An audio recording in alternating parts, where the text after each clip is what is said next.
Yeah, but then you will not speak if the minister speaks. Yeah, yeah, of course.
if you need to move a chair, Yeah. put yourself somewhere. That's fine. Like, Yeah. just not in the front. Yeah. But otherwise, if you need to.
We're starting in 2 minutes. Could you please take your seat? Thank you.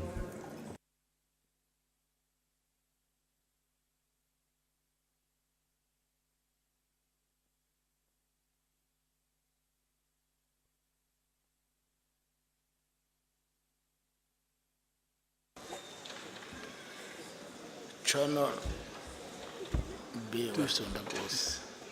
Voilà. Channel 2.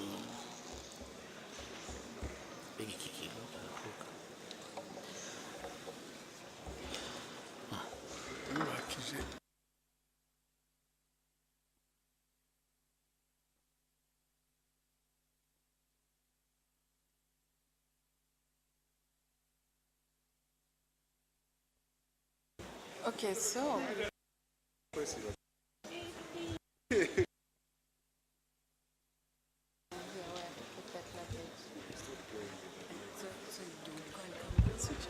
Hello. Okay, I think we can start now. Mr. Secretary General, Excellencies, distinguished experts, ladies and gentlemen, I would like to welcome you to this very first high-level session of the Africa E-Commerce Week 2018. One day you can say, I was there, I was part of it. My name is Daniela Zahentner-Kapell, and I'm head of the Trade Division of the German Ministry for Economic Cooperation and Development. I'm very honored to moderate this session. This session will take a look at key findings from the rapid e-trade readiness assessments recently completed by UNCTAD in Africa and focuses on practical steps that national governments can take with the support of donor agencies, development banks, and international organizations.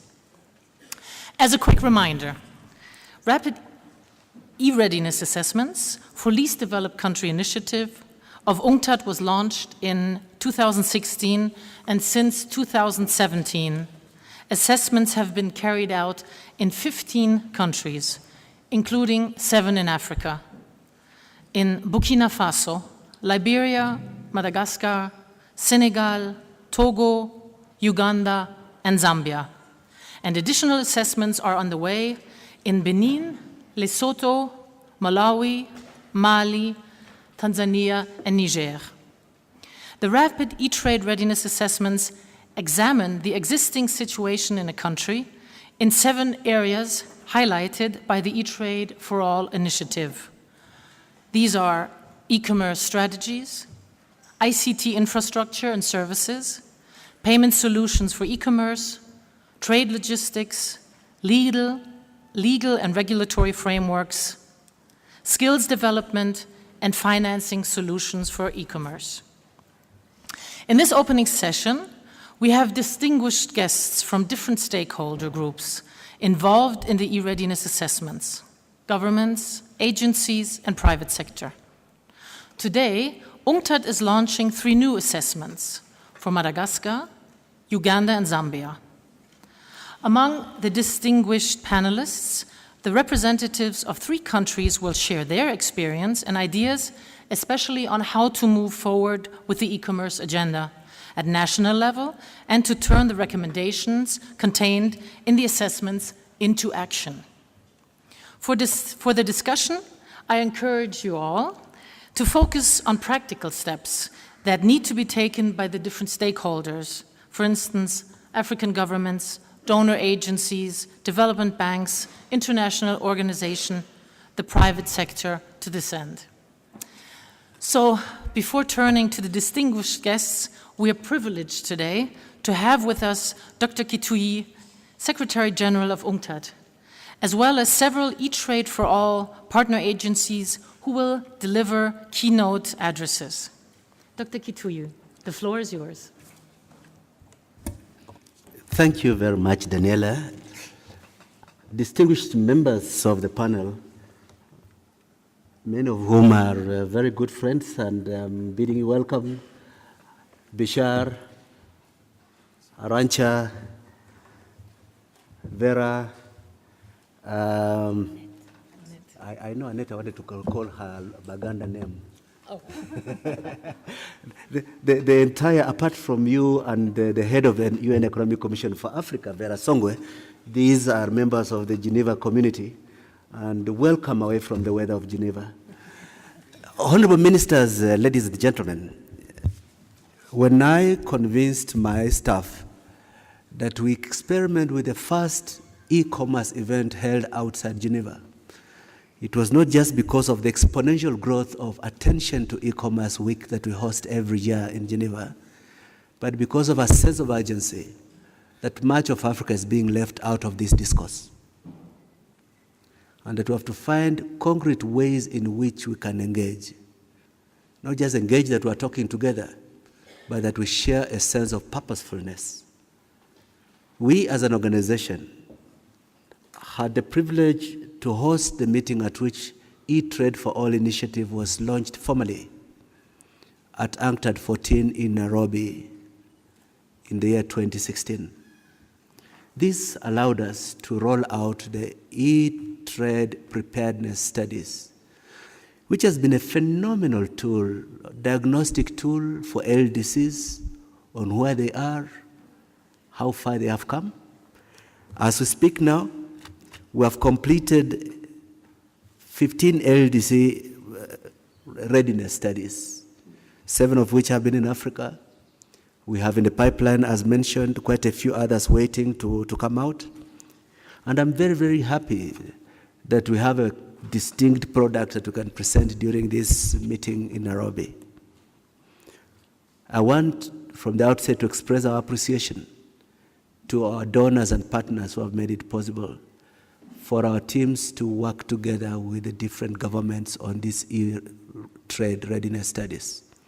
For the 7 studies in Africa particularly, I want to express our appreciation, Daniela, to the government of Germany for having sponsored 6 of the 7 studies, and the government of Sweden for sponsoring the other. We have a pipeline of more LDCs coming on stream, and even increasingly non-LDCs who are seeing the value of identifying your gaps in infrastructure, in skills, in financing, your gaps in privacy laws, payment system, logistics, that they want this done for them. And we're very happy that we're engaging in a number of these already. Already, as we look at the growing body of evidence on the basis of the studies we've done, we start identifying some key areas in the different countries where concerted action both by the state and by partners is necessary. As we expand and continue the program, we want to pay attention to the learning experience from those concrete examples. During this meeting, as you've been told, we're going to launch the studies of Madagascar, Uganda, and Zambia. In our assessment, for example, in the Uganda case, we are making recommendations for the establishment of a multi-stakeholder task force on e-commerce to create common understanding of the opportunities and the challenges and seek to improve public-private partnership and coordination in growing the ecosystem for the digital economy in Uganda. Similarly, in Zambia, we have recommendations for accelerating an existing national addressing and postal code project. Without an address to which a product is delivered, it's ridiculous to say we want to order products online. And we're very glad that Zambia has already undertaken more than 60,000 household numbers and street registration inspired by this program. It will deliver more gains than just the e-commerce. In Madagascar, a country where only 6% of the population currently uses the internet, and with very substantial trade bottlenecks, preventing deeper development of e-commerce, we are looking at uniquely what are the core areas from which you have to start. A legal framework, for example, has been put in place to support e-commerce. And a dedicated strategy on e-commerce is needed, and we are providing the backup to government as it looks to implement this.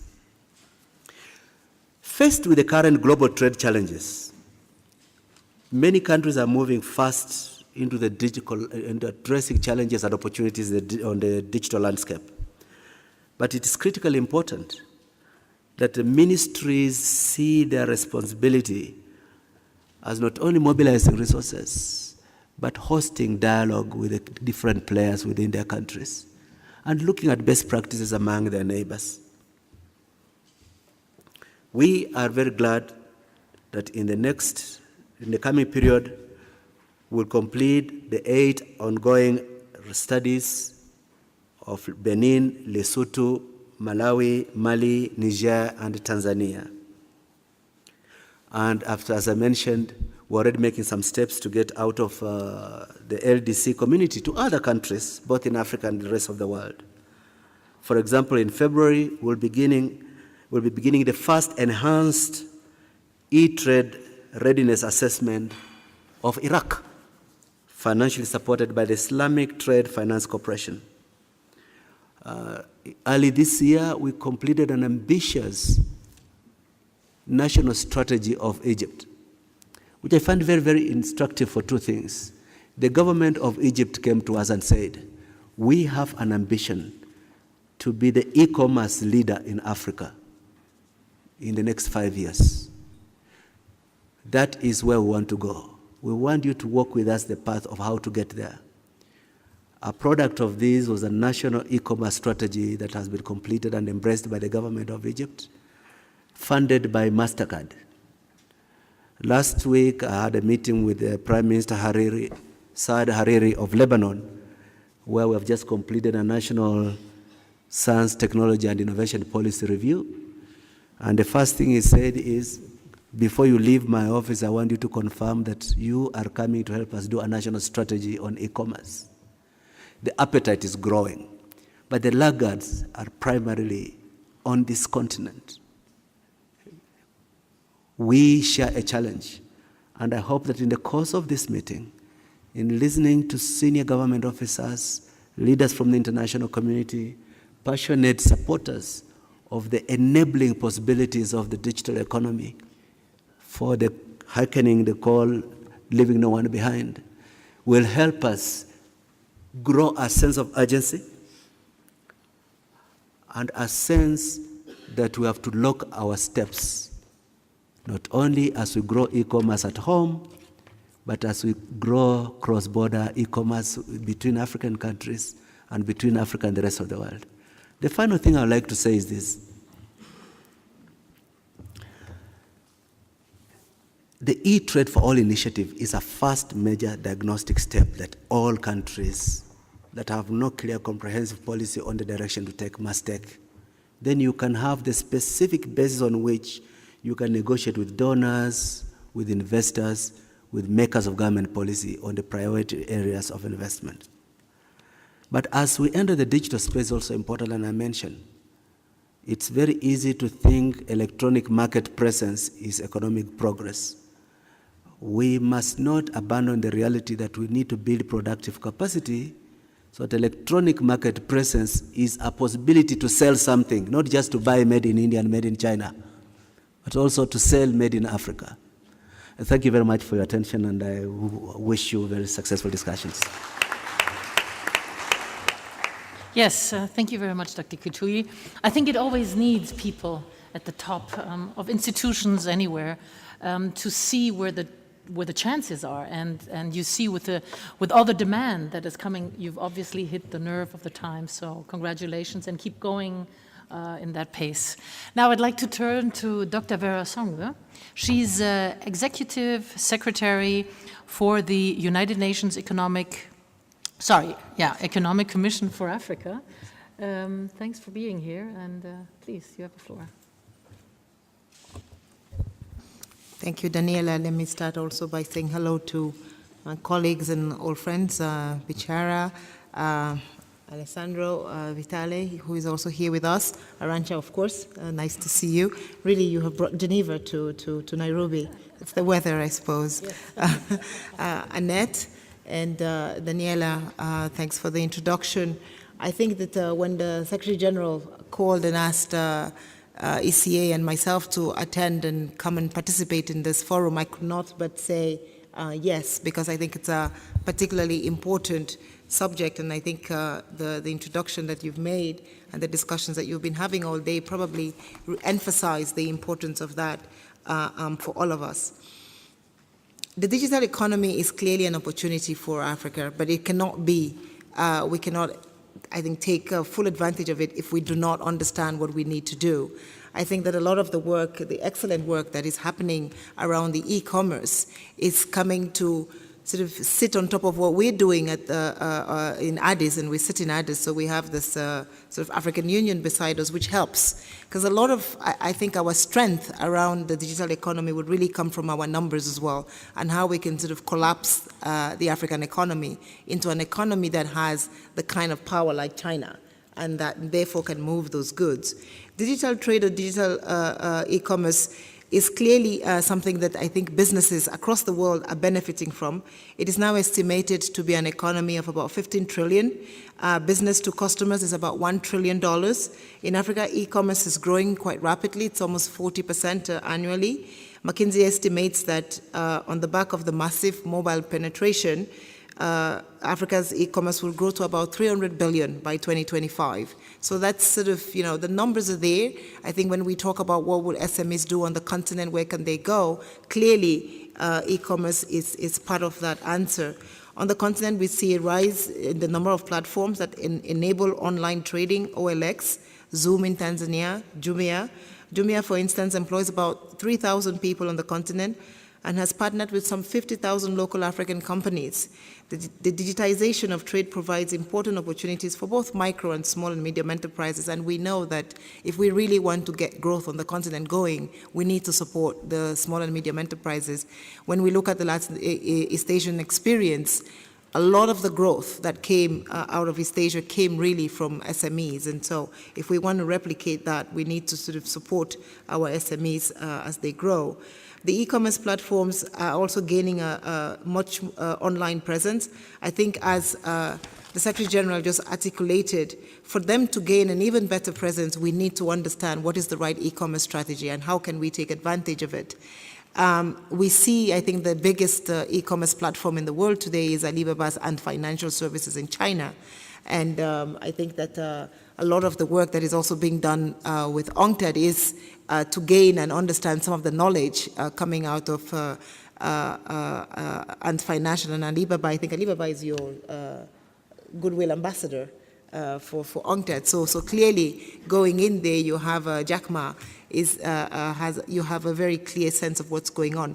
We at the ECA, I think, are trying to say, as we do that, two things are happening on the continent today. One of them, of course, is the African Continental Free Trade Area Agreement, which is basically saying, how do you break down borders? How do we ensure that cross-border trade works? How do we ensure that we can actually get goods that are exchanged from one place to the other? People will ask, and people have been asking me a lot, the rest of the world, and as was said earlier, is re-questioning the globalization and saying, is globalization really working for everybody? And why is Africa so excited about the AFCFTA? And I say two things. I say the first is, the rest of the world is already at much higher numbers of intra-continental trade. In East Asia, it's about 60-something%. In Europe, it's almost 75%. Let's see, the numbers may drop a little bit as the UK comes out of it. But in the United States, the greater United States, it's about 40%. We are still at 17%. So even if we double, we would not reach the next continental intercontinental trade experience. So we still have a lot to go. So we're still much more hopeful. We haven't reached the 60% where you start getting the kinds of tensions that you're getting in Europe and the rest, where actually there is more crowding out. So that's one reason why I believe that we still have a lot to get to the frontier. And then when we get to the frontier, we can start having debates about whether intra-Africa trade is important. But secondly, and I think even more important, is that we have done work at the ECA that shows that when Africa trades with itself, Africa adds more value, which basically means that we generate prosperity much faster. So intrinsically, it's a good idea. However, we have to make sure, and I think that this is again where e-commerce becomes a particularly important tool. A lot of the pushback around globalization has been because we have left people behind. So the whole sort of SDG mantra of leave no one behind, when we started the globalization drive, we didn't think about getting everybody with us, and so we forgot a few people who are now saying, what about us? And so I think that as we start our drive towards deeper and more extensive trading, we have to ensure that we bring people with us. And this is where e-commerce for us becomes an important tool, because the more we can trade on these platforms, the more we can bring women, the more we can bring young people into the trading platform that hitherto was not possible. An example, and I think that this is work that has been done with USAID and ECA, if you are a woman in West Africa and you try to trade across borders, you have about 25 stops where you're harassed, where you ask for payment. Yesterday was the Anti-Corruption Day, and where your goods are taken away from you. So clearly it's not possible, if you're a woman, small business, to be able to do, even if we worked on the AFCFTA and the borders went down, the kinds of impediments to cross-border trade for small women enterprises is quite difficult. However, if we're able to get an address, because we've finalized the UNCTAD e-commerce strategy, then it's very easy to order the good and have it shipped across the borders in a more secure way. So this begins to give you a sense of why we believe that e-commerce allows us to do trade in a more inclusive way and clearly ensure that we can make it happen. The other thing that we are trying to do is work with the African Union and all our member states to ensure that we can harmonize the trading platforms. Because what we do not want to do is say that we open e-commerce platforms, but every country gets a different system, such that the systems no longer talk to each other. Then while we would have won the AFCFTA infrastructure technical borders, we would have failed on the digital borders, or we would be creating more barriers. So we are trying to work towards harmonization of the components of platforms so that we can have Algeria talk to Egypt and have Zimbabwe talk to Senegal in a way that is seamless, and so women can trade equally across borders. So that's an important part of it. There is the second part, which is the regulatory structure. I think that as we create this one big common market called the African market, 1.3 billion people, we will have a commodity that will become invaluable. It's our data. And how we use that data, how we regulate that data, how we ensure that that data is used for trade and not for security or counter-security reasons is going to become particularly important. And so as we work on the e-commerce country-by-country micro level, we need to begin to put in place the umbrella macro regulatory framework that ensures that this can actually work well.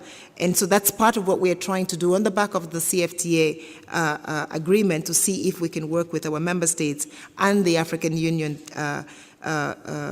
Commissioner for Trade and Commerce, Commissioner Muchanga, but also the Commissioner for Infrastructure, the Commissioner for Peace and Security, to ensure that we can actually get this forward.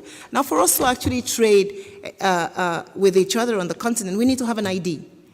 And today on the continent, we have about 542 million people that have no IDs, no identity. And the whole infrastructure of e-commerce relies on identity, whether it's personal identity for people, or it's your ISPs for your machines, or it's the broadband wave that you use. There is always an identity attached to any kind of e-commerce work. And so one of the things that we are also trying to do is ensure that we can get the whole sort of identity for Africa going as part of this e-commerce discussion, so that we can ensure that we bring more people into the trading sphere. We talked today a lot about informality. A lot of the informal sector is also the sector that is not identified. So they cannot really benefit from social services. They cannot benefit from growth. And part of that process now is to say, how can we ensure that we bring these people into what is supposed to be the promising part of Africa as we go forward. So that is also part of the work that we're doing. We're of course working very closely together with UNCTAD to understand, as we do the e-commerce strategies, the corollary is what is the science, technology, engineering, and math skills that we need to develop, so that the data, the processing, a lot of the value that comes from e-commerce is from the applications. We need to produce the goods on the continent so that we can sell them, but we also need to design the applications on the continent and patent them.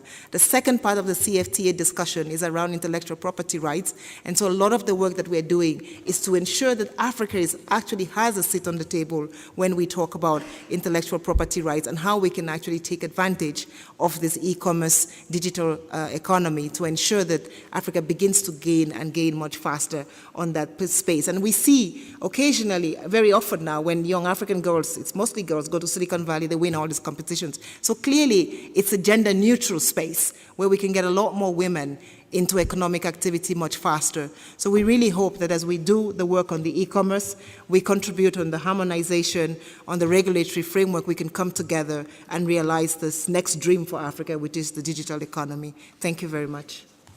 Yes, thank you, Vera. Thank you for highlighting the potential of Africa. I think that's something very important, finding African solution. And I think there's a request for African products out there. I checked the numbers again, agricultural products in Europe are only 16%. So there's a need, there's potential, and sharing numbers is great. I found one number, the African share of international e-commerce or e-trade is only 2.6%. So there's a lot of air. Now I'd like to pass to Mr. Bishar Hussein. He's Director General for from Universal Postal Union, and I think you have a lot to share with us on the question of cross-border and how one of the most important things, how do we get these packages and parcels across the borders? Well, thank you very much, Moderator. Your Excellency, Dr. Kitui, senior panelist here on the high table. Excellencies, ladies and gentlemen, good afternoon to you. The Universal Postal Union is proud to be an active partner of the E-Trade for All initiative. I would like to start by commending UNCTAD for organizing this meeting and all the partners gathered here today for their commitment to the objectives of the E-Trade for All. At the UPU, we consider E-Trade for All as a unique effort, as it is built on a cross-sectional synergies to address the challenges faced by many LDCs, as well as developing countries, in their efforts to fully include into the e-commerce value chain. What makes this initiative unique is its multi-stakeholder nature. Through the E-Trade for All platform, the UPU and other partners involved have pulled their synergies together to accomplish a great deal of work while avoiding duplication of efforts. The UPU has mainly been involved in assessment work that's aimed at underlining the critical role of the postal networks in driving the E-Trade for All implementation in countries concerned. As the United Nations agency in charge of postal services, two key E-Trade for All policy areas is in particular of great relevance to us. Trade logistics and payment solutions, these are the two areas we are interested. The two are very DNA of the posts and critical components in the e-commerce and e-trade value chain. In each of the assessments undertaken so far, the importance of the postal sector as a delivery infrastructure for e-trade and e-commerce has been underscored.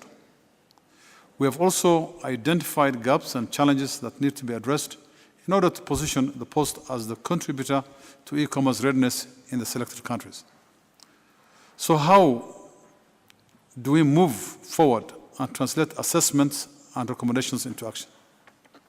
First, we aim at sensitizing governments to not only be fully involved, but also committed in driving the uptake of e-commerce in their respective countries.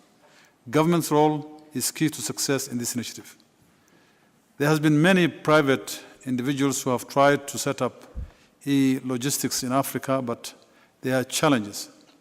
If there is no enabling legislations or there is no government support, or the customs organizations are not engaged, or the infrastructure is not set properly, or the national addressing systems are not there, then these are all barriers to the challenges, to e-commerce.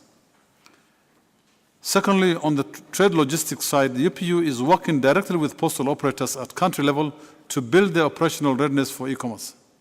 We are providing them with IT tools and solutions that have direct impact on their logistic capabilities, on the improvements of their operational processes, as well as with customs and carriers. We also support our member countries in building sound national addressing systems, which is very often identified in the assessment as a key infrastructure gap in the development of e-commerce. On the payment solution side, the posts, especially in Africa, are key players to be considered and supported. Here again, we bring concrete and tangible solutions and support through provisions of a targeted technical assistance to posts that are keen to digitize their financials and payment systems. Through our financial inclusion technical assistance facility, we call it FITAF, we promote public-private partnerships between posts and fintechs and other providers in order to foster financial inclusion for individuals and businesses. I will later this week announce officially 4 first African countries that will benefit from the support of our facility. It is our goal to closely work with other partners in order to fully realize the promise that e-trade for all framework holds. We do recognize the fact that without galvanizing the necessary resources and support from partners and donors, our call for action and implementation of this framework will remain ineffective. The UPU is ready to do its part and is already working so despite its limited resources. However, I wish to urge all donor agencies, development banks, and development partners to come forward and support the critical initiatives to achieve the required impact. Your Excellencies, ladies and gentlemen, I want to thank UNCTAD again for bringing us together. In 2016, the first initiative was launched. The UPU has been a partner in this effort.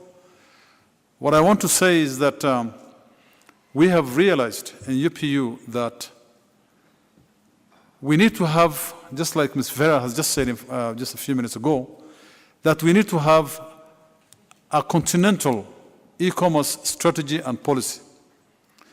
If you develop a system in South Africa and you set one in Tunisia and one in Kenya and one in Senegal, and they don't talk to each other, then we'll fail in our responsibility to be able to build that connectivity between ourselves. Of course, there are many barriers. I don't want to go into all of them, you know. Technical barriers, logistics systems, infrastructure, appropriate legislation, and other policy issues. But what is critical for me here is how do we get our countries to be able to have a common platform on which they can be able to trade and exchange goods. Africa is not a dumping ground for things which are produced outside this continent. We have a lot of goods and services that we can provide in this continent which are required outside the world. So it is on the basis of this that the Universal Postal Union has now developed what we call Ecom at Africa, a platform just like the Alibaba, which is uniform, which has the same strategy, the same design, the same IT backbone infrastructure, which now we are piloting with a couple of African countries. And of course, I'll be able to address this a little later in the next panel. But that's an initiative we have just started. And I'm very optimistic that a number of countries have come forward and put in their programs together. I want to share this with you later, but Madam, I do appreciate that this initiative, we need really to talk to each other. Thank you very much.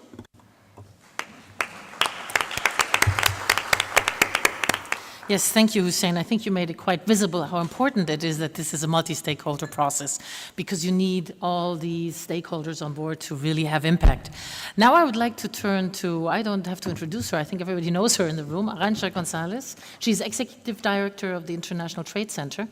And it's been mentioned by Vera, the potential e-commerce has for SMEs, for women, taking them out of the informal sector, is fantastic, and I know you're one of the best ambassadors I know that states clearly what a potential this field has for women empowerment and empowerment of SMEs. Arantxa, you have the word. Thank you very much, Daniela, and thank you, Mukisa, for convening us all here. We are very, very happy to be in Nairobi for a very simple reason.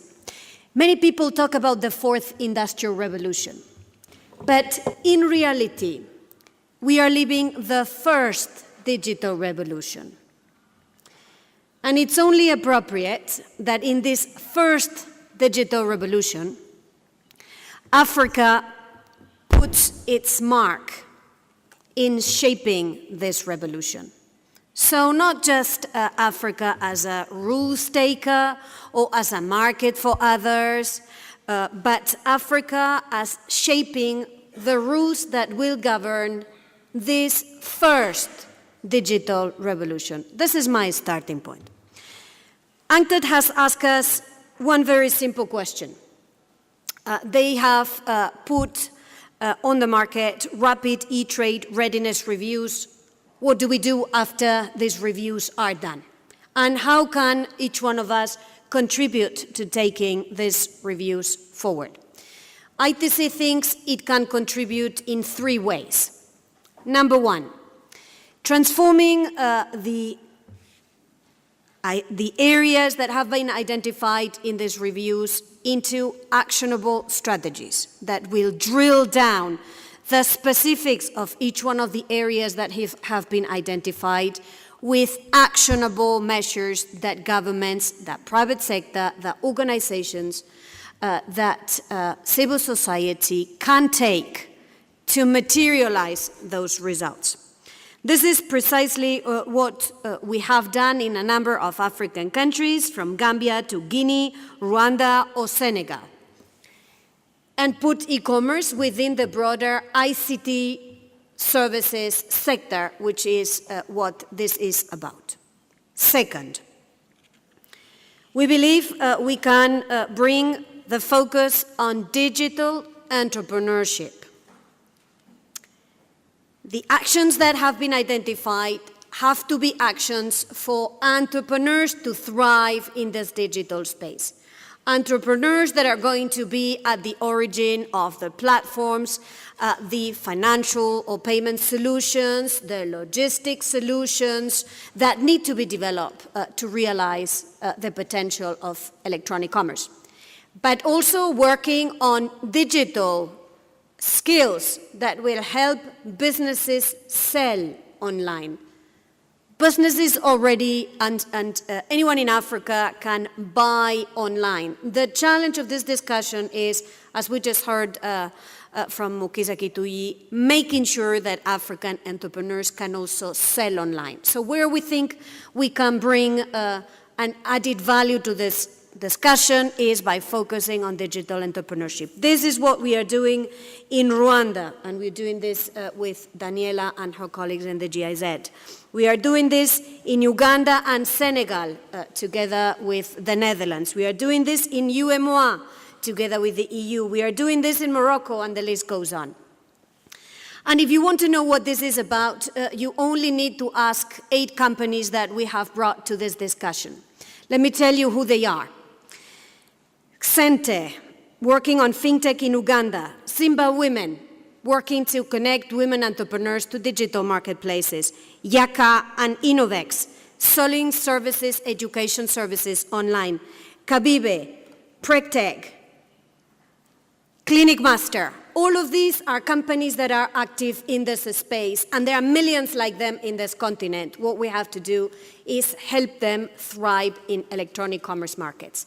My third and final contribution would be to say that we have to bring what we hear from these businesses to the policymakers, so that the regulatory frameworks, the ecosystems that need to be built, are built on the basis of what businesses tell us need to be fixed.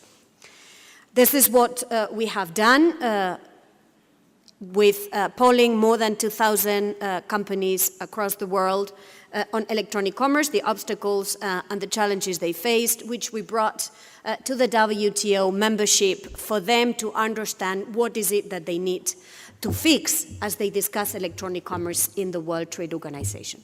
To conclude, my sense is that Africa has a big contribution to make to shape the e-commerce ecosystem, and Africa can synergize 2 processes that are ongoing. Process number 1, the Africa Continental Free Trade Agreement, that must absolutely focus on this electronic commerce space, because this is very adapted and adaptable to the reality of cross-border small businesses in this continent.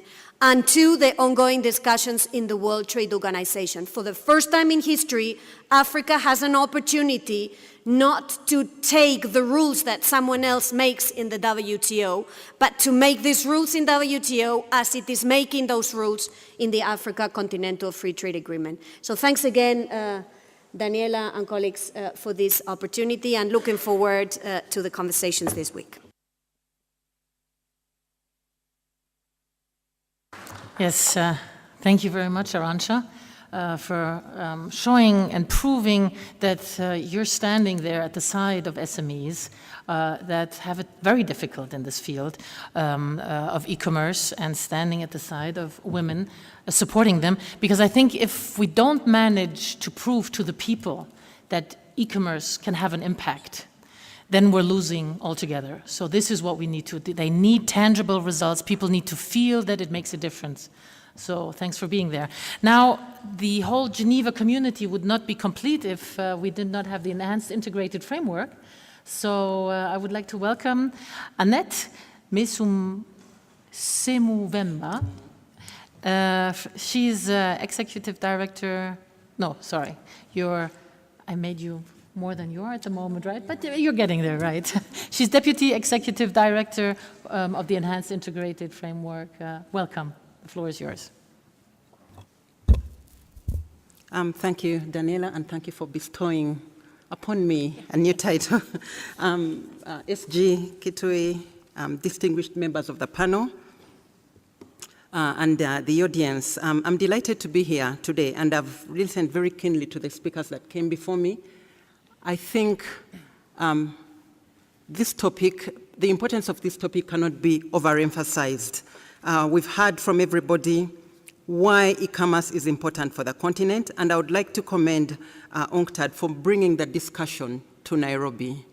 2/3 of the country where the EIF works are in Africa, and this is really, really important for us because it means we'll have more conversations, we'll have more connections, we'll have more engagement because of this exposure. So UNCTAD, again, I would like to commend you for organizing this session. I also had a very close look at the theme, and it says empowering. Empowering means that you recognize that there are strengths already. All that is needed is to build upon those strengths so that they can be a leap. Again, the choice of that theme was, I think, commendable. I'm delighted as a representative of a partnership program to comment on what we have done to implement actions from e-trade readiness assessments. We had a discussion earlier in the year where we talked about the things that we were planning to do, and I'm delighted to report that we've taken a step forward in that area. Working with Senegal, we are now contributing to the development of their e-commerce strategy.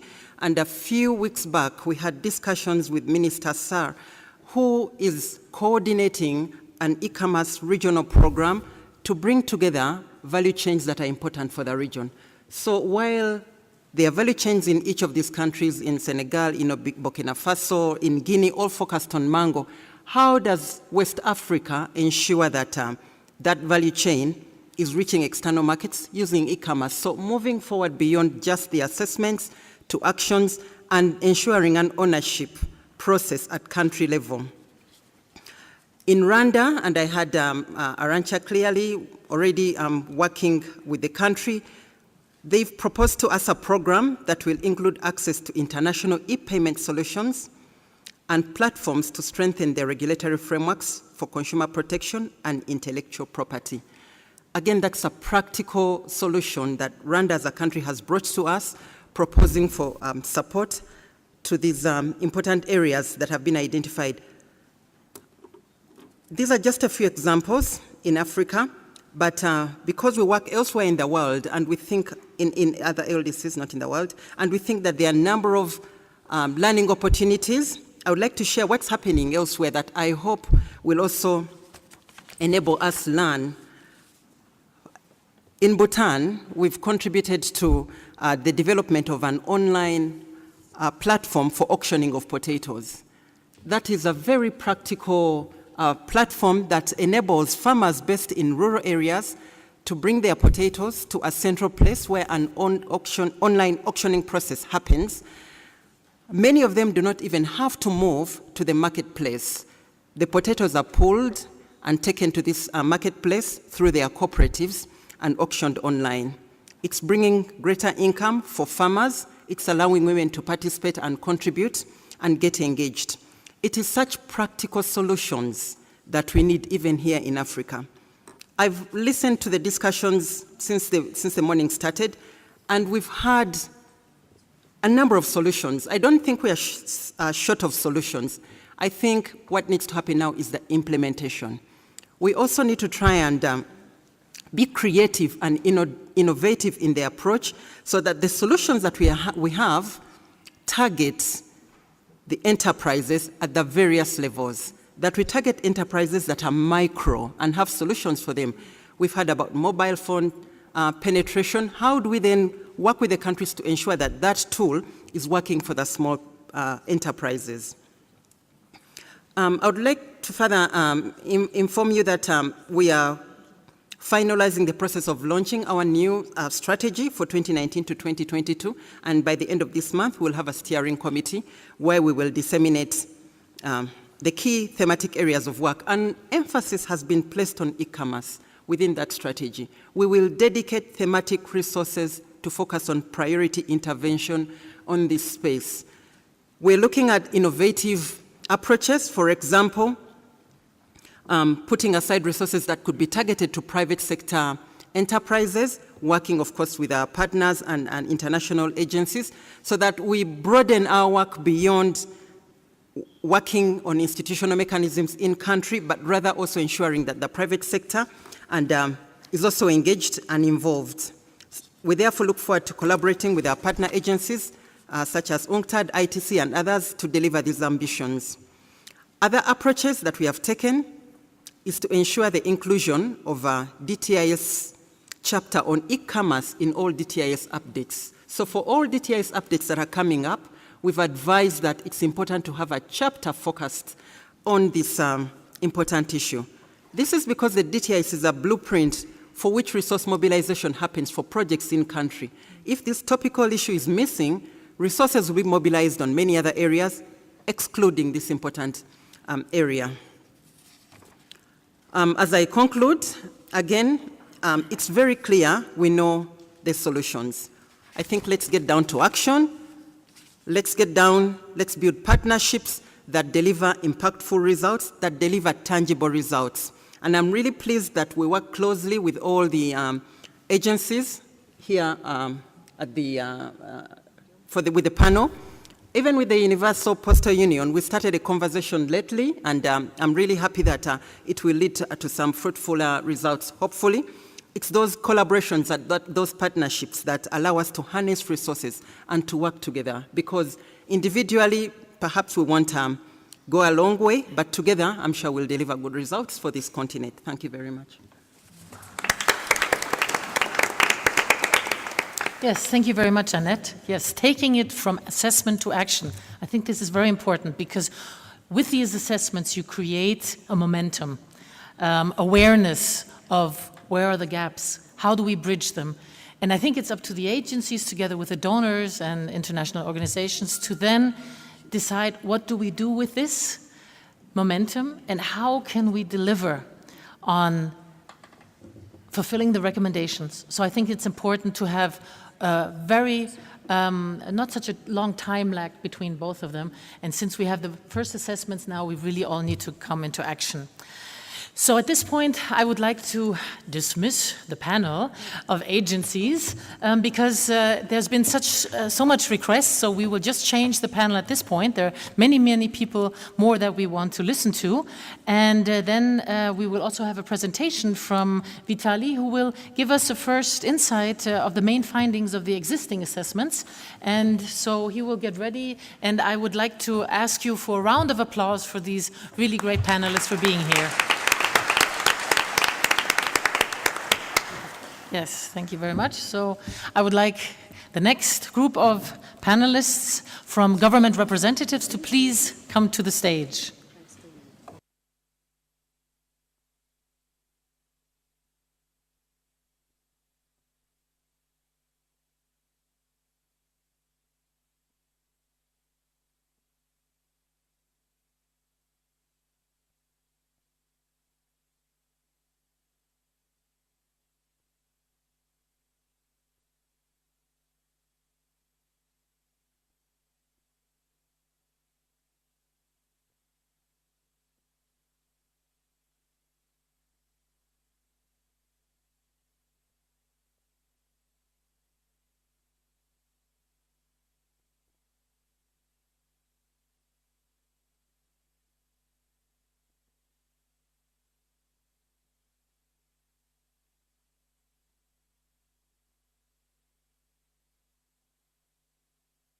Okay, with no further ado, because we're running out of time, but I think it's a good signal that we have so many people who are just eager to speak here. We have very high representatives on this panel now from the taking the government perspective. But as mentioned, I would like to pass now to Alessandro Vitali. He is advisor and consultant for the UNCTAD, and he will give us an insight on the first maybe conclusions or main findings of the first assessments.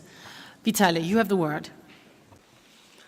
Thank you, moderator, and good afternoon, distinguished members of the panel and participants. It's a great honor to be here on this occasion and to be the first panelist with a PowerPoint presentation that is here on the screen. And we look together at rapid e-trade readiness assessments in African LDCs, findings and recommendations, and in particular, how to move from assessments to actions. The Rapid E-Trade Readiness Assessments for LDCs, abbreviated ET-READY, are a spin-off for the E-Trade for All partnership. They serve the purpose of helping countries in their policy formulation processes and in dialogue in relevant e-commerce and digital economy fora. ET-READY cover 7 policy areas. We will look at each of them more in detail, building upon 7 already completed ET-READY in Africa, while we have 6 more underway. Looking at the first policy area, which is policy and strategy formulation, what we've seen is that typically e-commerce agenda is diluted within a broader digital economy and ICT policy discussions, and also that e-commerce is not sufficiently mainstream into national trade development strategies. And I'm glad that we heard from the EIF that the next rounds of DTIS will feature also an e-commerce dimension. Policy formulation suffers from a lack of coordination across agencies, a certain fragmentation of stakeholders groups, and a lack of data. We mostly have data relating to ICT, but not specifically focusing on e-commerce trends. As a result, the public-private dialogue is often underutilized, as well as the potential of the women voice in policy making is almost quasi absent. Looking at the recommendations, there is a growing consensus on the need to have a holistic approach to e-commerce through the elaboration of e-commerce strategies. These strategies should be inclusive, look at ways to scale up the participation of women and vulnerable groups into the digital economy. And I would like to make a reference, for example, to Burkina Faso that elaborated an e-commerce strategy already in 2013. But what we learned is that when there is not in place an operational implementation framework and a resources mobilization plan, then there are risks that the strategy will not lead to success. So for this, it's extremely useful to have inter-ministerial coordination groups in place, committees, especially if they are championed by a leading agency that can act as a mobilizer. And we've seen example in Senegal and Madagascar, for example, with such committees in place. But what we recommended is that these committees should have dedicated human and financial resources if you want to make them meaningful, inclusive, visible, and to have a strategic vision. E-commerce monitoring tools. There is a need to have updated stakeholders mapping and also to have a digital economy observatories, for example, that can capture information on gender disaggregated data, data on types and volumes of transactions. And stakeholders awareness raising programs. Here the key message to deliver is how to conduct e-commerce transactions in a safe and consumer-friendly environment. And lastly, in terms of private sector coordination and representation, countries can think of setting up groups or associations of e-commerce operators. Look at the next policy area, ICT infrastructure and services. What we've seen is a growing amount of investments underway in national and regional ICT infrastructures. We've seen, for example, the World Bank heavily investing in West Africa through the WorkSIG program, or national ambitious plans like the Smart Zambia Master Plan. But the main obstacle still remains broadband connectivity remains limited and expensive. Quality of service is also sometimes quite poor, and on top of that, we can't forget that less than 30% of African LDC's population doesn't have access to electricity. So the result of this is that the connectivity remains mostly mobile-driven, and this is shaping also the way how e-commerce is developing, which is a sort of mobile e-commerce, heavily reliant on the use of social media and basic technologies like USSD. And in line with this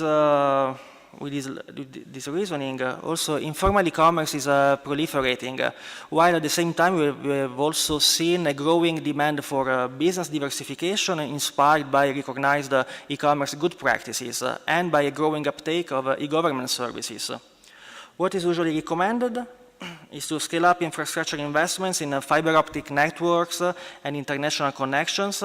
And you can use a smart mix of incentives and measures like public-private partnership arrangements, infrastructure sharing among operators, competitive licensing, better mobilization of universal access funds. But don't forget to bridge the gap in last mile connectivity.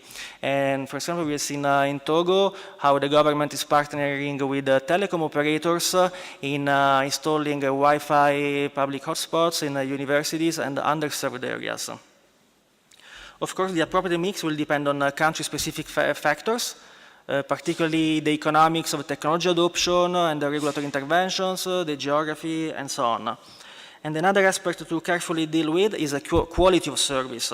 Despite the fact that QoS has been increasingly integrated into the mandates of telecom regulatory agencies, regulators need to stay vigilant and put in place up-to-date QoS measurement techniques and promote the transparency of results. Looking at payment solutions, well, there is no secret here. Cash-based transactions still remain dominant in African LDCs, and cash on delivery is the prevailing mode of payment in African LDCs e-commerce.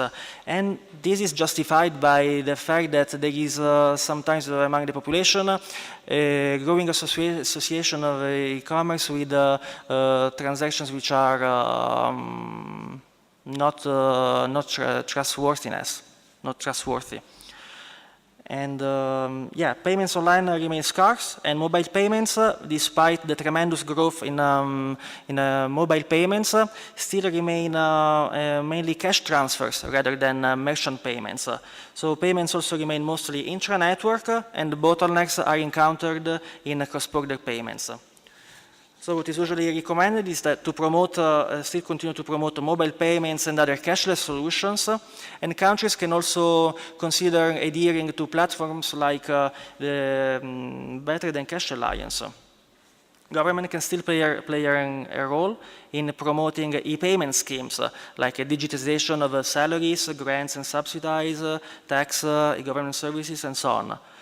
While at the same time, e-money operators should also contribute by increasing the agent network and also the number of retail payment outlets. The regulatory and cooperation framework have also to evolve to allow interoperability of different financial services and payment systems, encourage innovations in e-payment platforms governance, and enable different means of cross-border e-payments transactions. Looking at the trade logistics and facilitation, in our assessments, we've seen that more and more services such as online tracking and guaranteed deliveries are being offered by the postal system and the logistics market. But still, last mile delivery remains an issue. Reliable street address systems is most of the time inexistent, and this increases the time and cost of deliveries.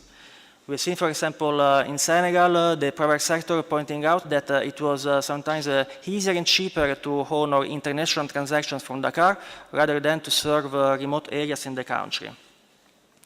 But at the same time, a wealth of solutions are spreading across the continent. We are seeing the use of tricycles in delivery up to the introductions of drones, especially in East Africa. We have seen that in Uganda and Madagascar. In terms of recommendations, in addition to the development of a national street address systems, countries can also consider adopting geospatial applications, like we have seen in Liberia, some online stores using watch rewards to find physical addresses of people. And in terms of cross-border transactions, for more efficient customs procedures, the way to go is a paperless trade and expanding single window systems. Also, countries can consider like establishing de minimis rules, meaning certain levels of duties exemptions below a certain threshold, and also take advantage of the trade facilitation agreement, in particular provisions on expedited shipment. Also, there is space to encourage cooperation between stakeholders to design e-commerce delivery solutions. We've seen Posta Uganda partnering with the Jumia in using the postal network as the offices of the postal network as pickup locations for goods bottom line.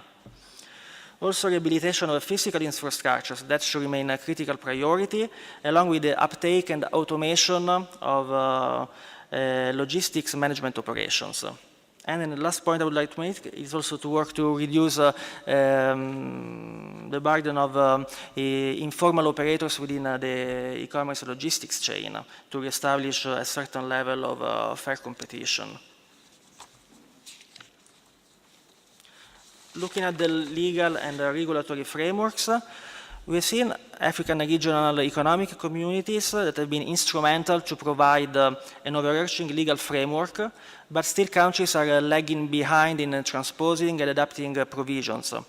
And also, they are not adapting fast enough to new technological and normative evolutions happening in the digital economy. So capacity to implement the legal framework remains an issue. Private sector and consumers are often unaware of how to exploit the legal framework. And also provisions for cross-border e-commerce are often missing. So in terms of recommendations, what is usually recommended in the ET Readiness is to first have a regulatory gap analysis so that it is a critical starting point leading to the development of baseline legislation based on international legal instruments. Capacity building is needed for lawmakers, the judiciary, and members of the parliament, as well as raising public awareness of existing laws among the private sectors and consumers associations. Also strengthen the advocacy capacity of consumers associations and private sector umbrella organizations, because in this way you can make these organizations more effective in engaging in a policy dialogue on issues at the frontier of the digital economy. Also, you can consider rolling out certification schemes for trusted e-commerce operators. And there is a room here for greater coordination between national standards bodies and Pan-African quality infrastructure institutions. Looking at skills development, what we found is that the e-commerce general knowledge and awareness varies across groups. It's normally quite low among the general population and also across governments, but is quite growing among the youth and the diaspora. Good quality courses in important areas such as web-based marketing and digital business skills are rare, but we've seen a flourishing environment for startups facilitated by incubators, co-working spaces, and fab labs. However, the transformation of startups into sustainable SMEs remains still critical. And I'm sure that experiences of panelists from Bongo Hive and the Biogo Lab will tell us more about the challenging environment that they are facing. In terms of recommendations, what we usually recommend is to first assess the e-commerce skills gap and initiate bigger reforms in the training and education programs to integrate new skills relevant for e-commerce. Also, the trade and business support infrastructure needs to reposition itself. Business support organizations can retrain staff and enter into partnership with business schools, tech hubs, and incubators so that they end up retargeting their business development services in a way that they can support enterprises and enhance e-commerce SMEs' capabilities to connect with and act as regional platforms, for example. New opportunities for women entrepreneurship also can open up through skills development and greater involvement of women business associations. Another instrumental way to stimulate the local e-commerce market will be through procurement. And we've seen, for example, e-procurement platforms gaining speed in Liberia. And looking at the last policy area, which is access to financing, basically established lending practices favor large firms and traditional businesses. High interest rates, strict eligibility criteria for loans, and collateral requirements are some of the barriers faced by micro and small and medium enterprises. Alternative financing mechanisms are slowly emerging, but overall business management skills remain weak. So in terms of recommendations, build capacity of business and women-led associations so that in a way that it can replicate their trainings and services offers to enhance the capacity of SMEs to develop bankable business plans. Also, these associations could also partner with the commercial banks to develop products which are relevant for e-commerce and digital business. On the financial institution side, lending standards also should be reviewed. For example, banks could loosen their physical collateral requirements by also looking at the value of market capability, export capability, technology, and experience of SMEs. And on the regulators and the bank side, for example, the agency banking model would also contribute to expanding financial services and inclusion.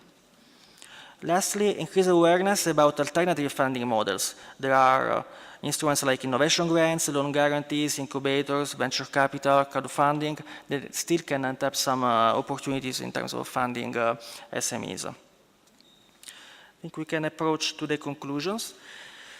So we are seeing some common trends and challenges emerging, and they are all calling for a better strategization of e-commerce development policies. Regional economic communities can play here a great role towards greater coordination and harmonization. We have seen first SADC, but also more recently the UEMOA going towards the elaboration of a regional action plan. But also let me look at the value of the ET-Ready itself. In my opinion, what is important is ET-Ready is just not a simple study or a report. I think you all know about studies being in drawers and taking dust. But what is important with the ET-Ready is the process. They are a process enabler. Because given their demand-driven nature, countries are signaling when they demand an ET-Ready that they are ready to take ownership of the process, turning recommendations into development outcomes. So ET-Readies come with an action matrix, an indication of potential donors and technical and financial partners. So countries can use this tool to mobilize the support that is needed. So what we need to concentrate now is to start developing bankable project proposals that are needed to advance the rollout of e-commerce. Thank you. Yes, asante sana, Alessandro. Thank you very much. I think even for those who have not gone through assessments, these findings and recommendations are helpful. Now, I want to turn to the country distinguished representatives. And in particular, I would like to ask the question, of course, what else? To what extent have these assessments been useful for you? And maybe what steps have your governments already undertaken to implement some of these recommendations? And firstly, I turn to His Excellency Frederick Gumengobi. He is State Minister of Uganda. Minister, you have the floor. Thank you very much, Daniela, and my colleagues, the panelists. Ladies and gentlemen, I would like to take this opportunity, first of all, thank the government of Germany and the other development partners for this assessment. It's no doubt an opportunity that was created to the country to bring out aspects of digitalization and e-commerce.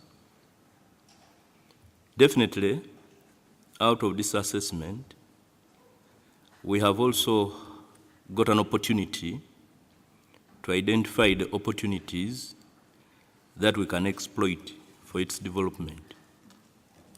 The assessment also rates the government commitment on the sector strategies, and it also goes ahead to analyze that Uganda has made tremendous efforts in the region by embracing e-commerce and also prioritizing it in our national development plan too.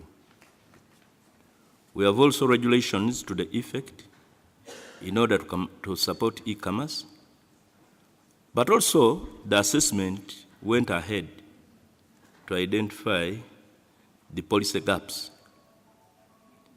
especially on ICT infrastructures. Those identified, the gaps identified include skills, trade logistics, to mention but a few.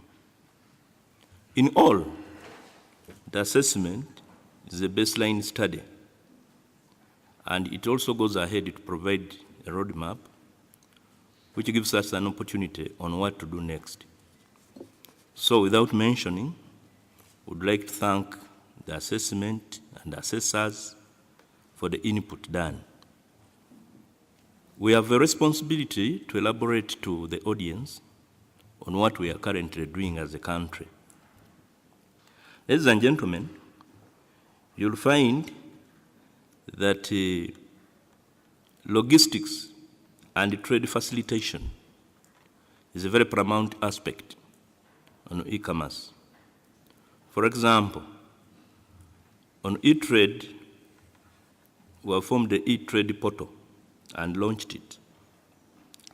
This is an opportunity for us to bring together all business people in order for them to be updated on information on formalization of procedures, relevant documentation for their businesses.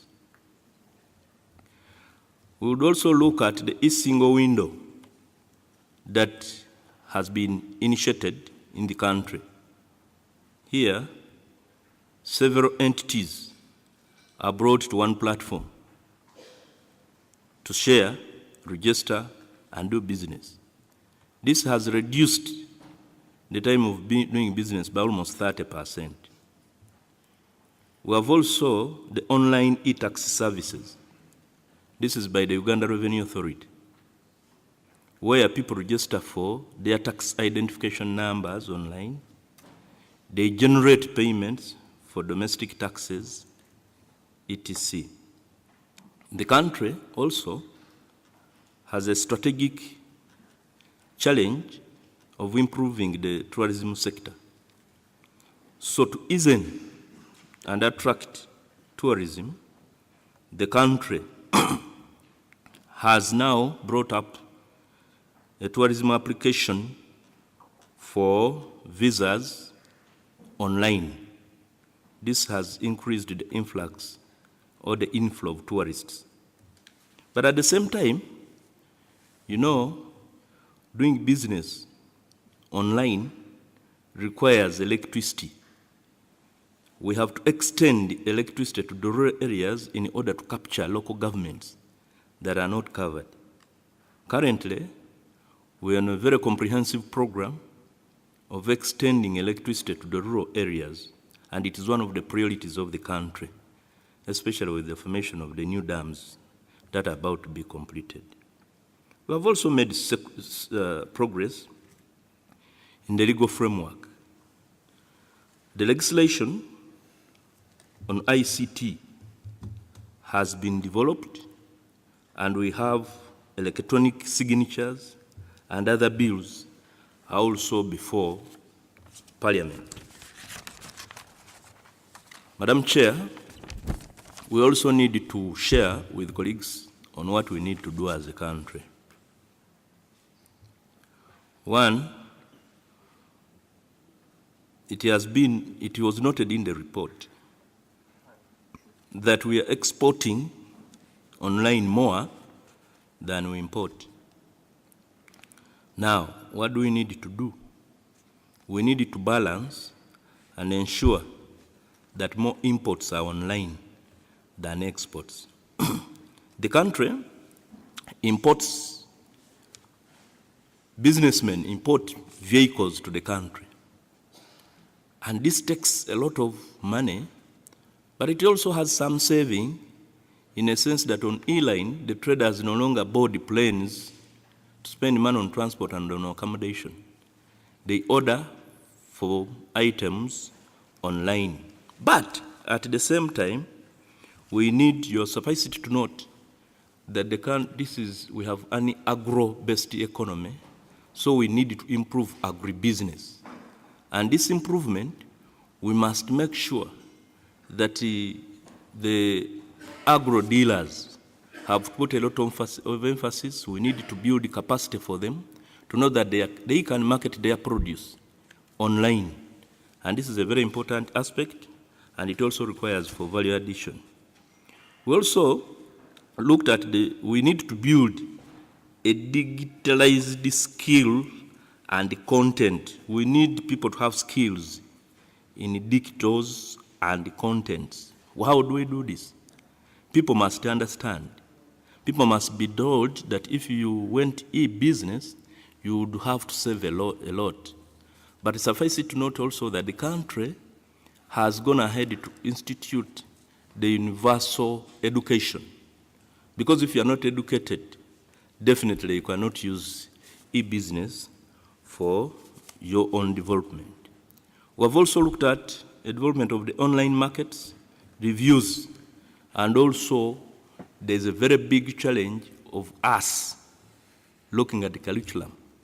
We need to delete on the curriculum, we need to delete from the curriculum outdated courses in order to make ICT very compulsory. Now, we need a mindset change. This is very important because people must build the confidence and the trust on what we are doing. Their minds must change and they must have trust in what we are doing in order for them to capture the e-business approach. But we need to roll out also the postal services, the network. It should only not be limited to urbanized places, but we need it across the country. Because when we do this, we'll be capturing the entire local governments in order for them to improve on doing business. You are aware that we have a very big population of young men and ladies. The population, 50% of the population in Uganda is for young men, 50%. These need to be funded in order to meet their innovations. They are very adventurous, and that's why in this report it is mentioned that Uganda as a country has progressed so much because the population is synonymous with adventures especially in the ICT. But access to affordable finance is a very big problem. Until we look at this, that would also be very important. Lastly, we need to look at the legal regime. We must be able to adapt with the changes in the ICT because it changes so fast and the legislation must also be in line. Lastly, on the other request, we thought it would be better after the assessment, then we could have a peer review. The peer review will allow us to assess how far we've gone, what we need to learn from the others. And I'm sure a combination of all this shall develop the country, and we shall be there. I want to thank you.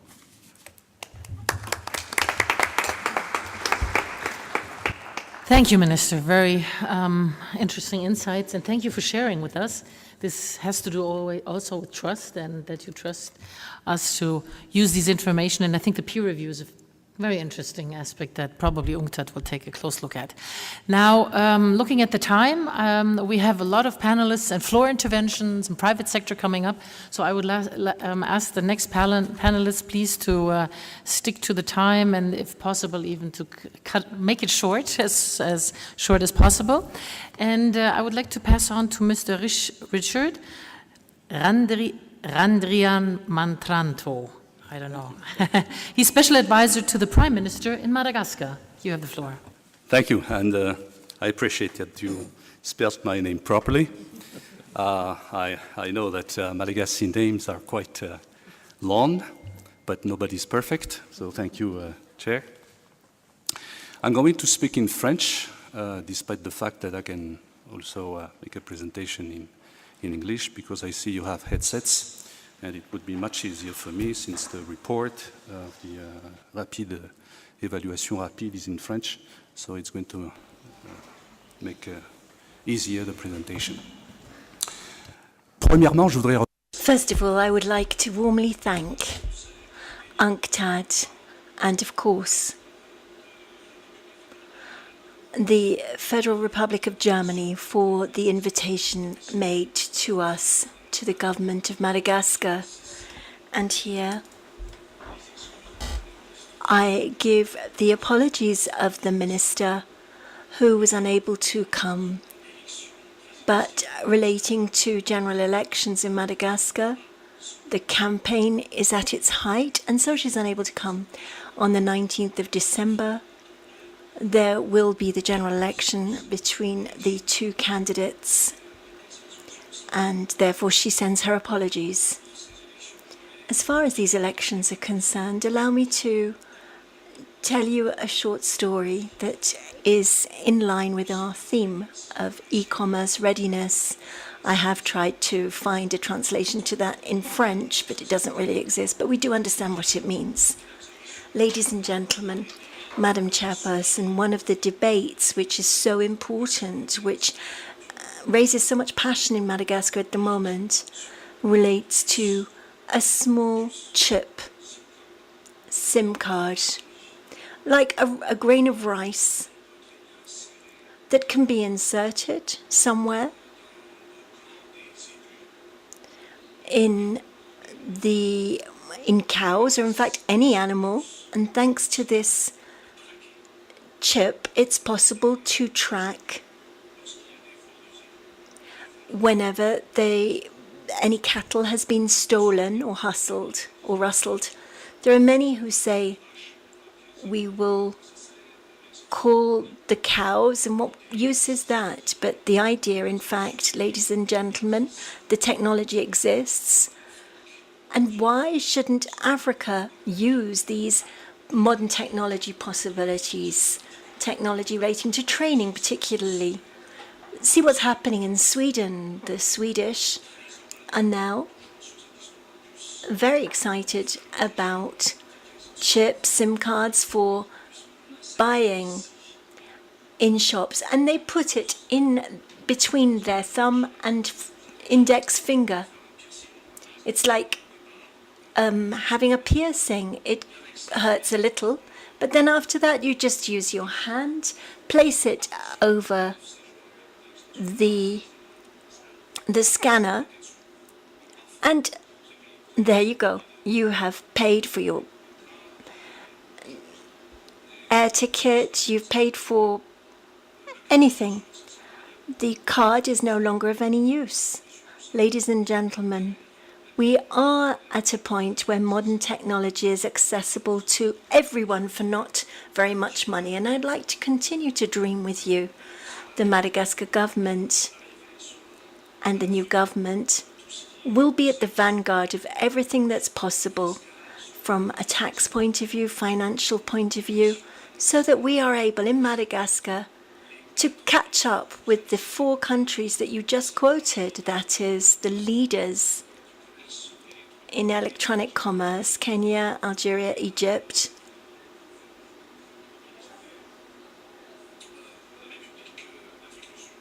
And South Africa. And Madagascar will be the first French-speaking country, ladies and gentlemen, which will be in that vanguard. Madagascar is currently the 22nd in terms of internet connection and of speed of internet connection, just ahead of France. So we are capable in Africa and elsewhere to have a revolution and to leapfrog forward forwards. All of this to state that the efforts made, the recommendations shared through the rapid assessment on the state of Madagascar e-commerce will allow us to go further forward and accelerate with reforms. And I have received some notes on this matter. We have a regulatory context which by 2016 we have set up a whole range of laws. Before we were a little bit stagnant on this one, but on electronic signatures, laws against cybercrime, communication from a legal point of view, and recently a law regarding electronic money. So the laws are there in place. We have to implement them, of course. But allow me, ladies and gentlemen, to say one thing. It's not enough to adopt laws. The regulatory framework is not sufficient.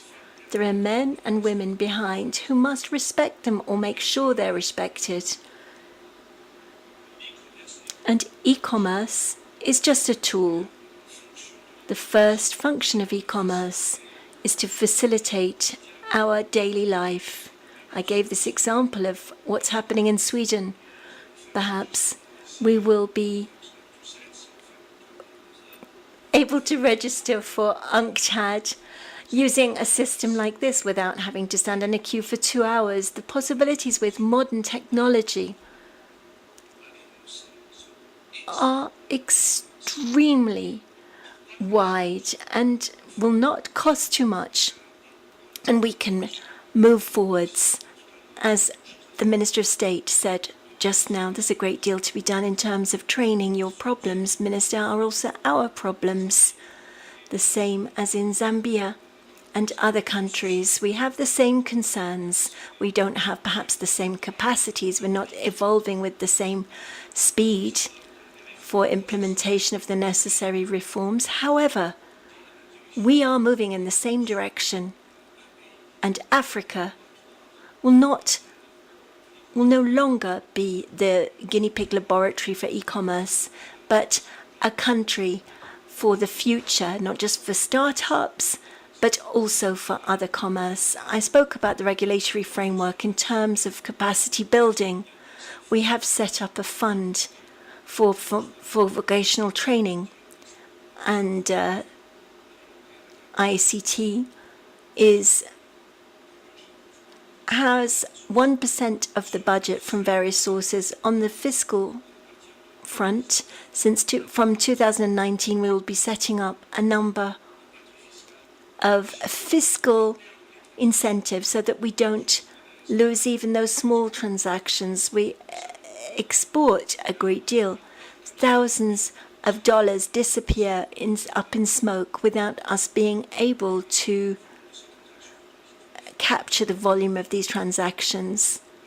I represent the government, and we must be able to find a way to register this 0.5%, etc., so that the budget is able to receive those monies.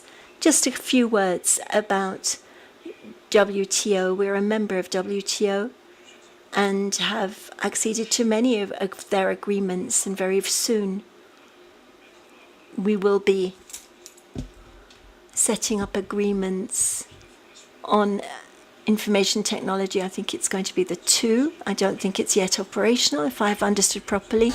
We will, of course, be careful about the use of blockchain, which is not necessarily accessible to developing countries, the LDCs, at least. We also have in Madagascar a system called TradeNet, which allows us to track closely all customs transactions for international trade. You asked me not to take too long. I don't know whether I was too long, but I would like to thank you for your attention. Oui, merci, Richard. Thank you, Richard. I'm not sure if We should use all of the technical possibilities that are open. To Paul Mumba. He's chief economist in the Ministry of Commerce, Trade and Industry from Zambia. Paul, you have the word. Thank you, Madam Moderator, and distinguished members of the panel. Let me start by thanking UNCTAD for organizing the conference and for inviting us to participate in this conference. And I would also like, on behalf of my delegation, to extend our gratitude to our sponsors who've made it possible for us to be here, as well as for financing the e-trade readiness assessment for my country. Madam Moderator, I would also like to render our apologies on behalf of our Honorable Minister, who was unable to travel and participate in this conference due to some other commitments on the continent that he is attending to. Having said that, I would just like to highlight that the government of the Republic of Zambia recognizes the important role that e-commerce and digital platforms play in an economy, such as creating new opportunities for international trade and efficient economic activities, without leaving out small businesses.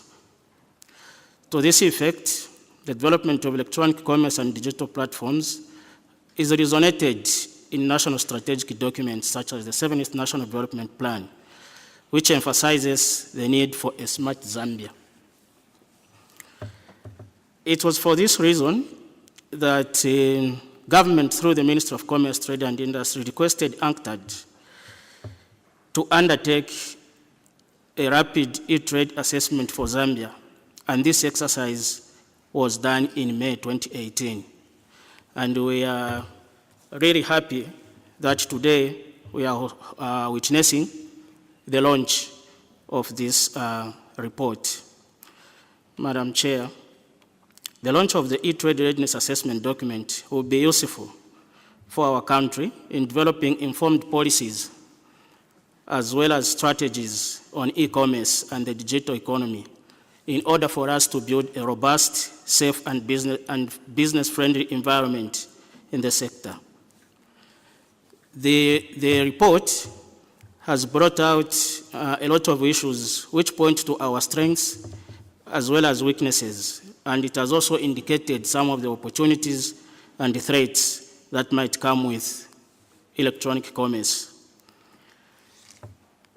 Before I proceed, let me just highlight some of the activities and programs that the government is implementing. And I must indicate that it is not so different from what the other distinguished delegates have said, like the Honorable Minister from Uganda.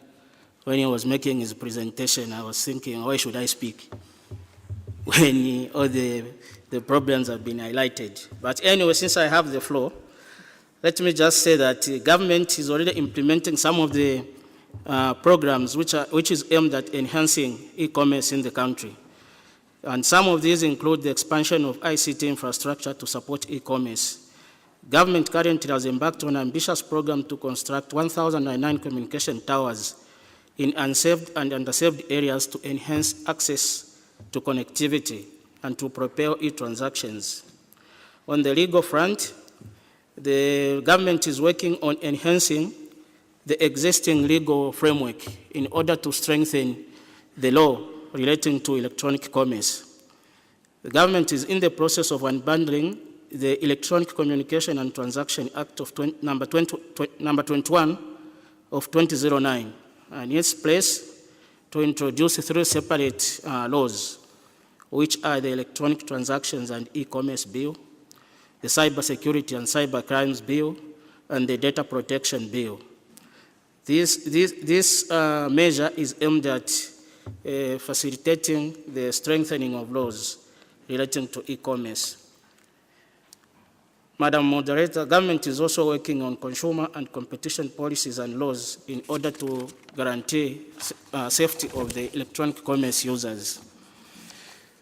We are also promoting mobile money services as a tool for financial inclusion. talking about trade and logistics services, government through the Zambia Information Communication Technology Authority has embarked on a program which was already referred to by the Secretary General in his address, which is dealing with the street naming and house numbering. This is important for facilitation of electronic commerce, because it's difficult to deliver a parcel if you can't have a street name or a house number. In addition to that, government is working on repositioning the Zambia Postal Services as a key partner in the implementation of e-commerce. We are also looking at the development of a national payment gateway.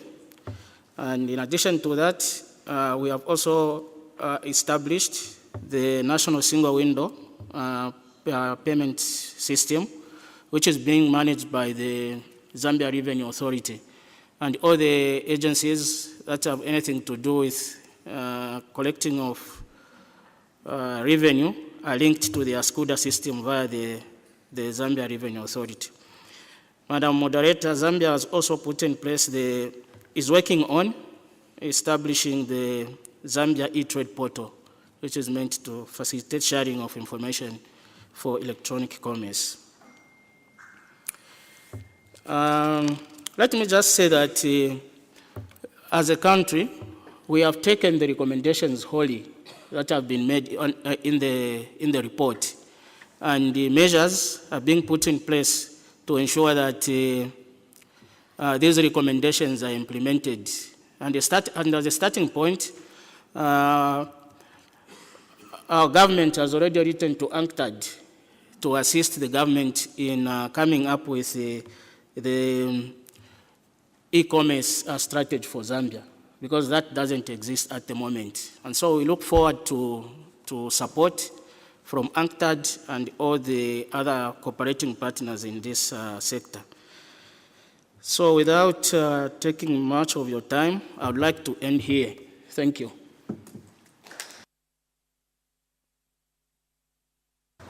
Yes, thank you, Paul. That shows there's still work for UNCTAD to do, even after the assessments, so they don't run out of work.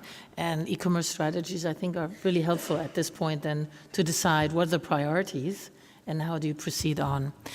So now let me turn to the Honorable Her Excellency Ambassador Jagtveld.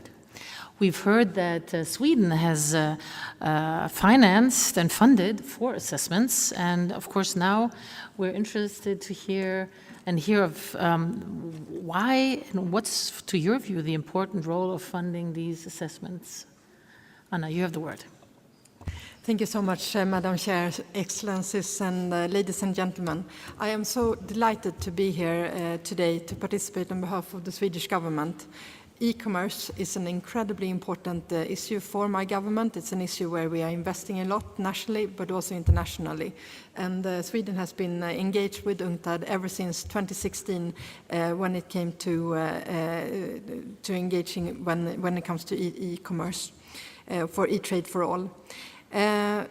It is true that we have been funding for assessments, but I have to say, being here today, these were assessments focusing on Asia, but being here today and also as the ambassador here in Kenya and listening to the experiences from African examples, both from Uganda, from Madagascar, and also now finally from Zambia, has really been very enlightening.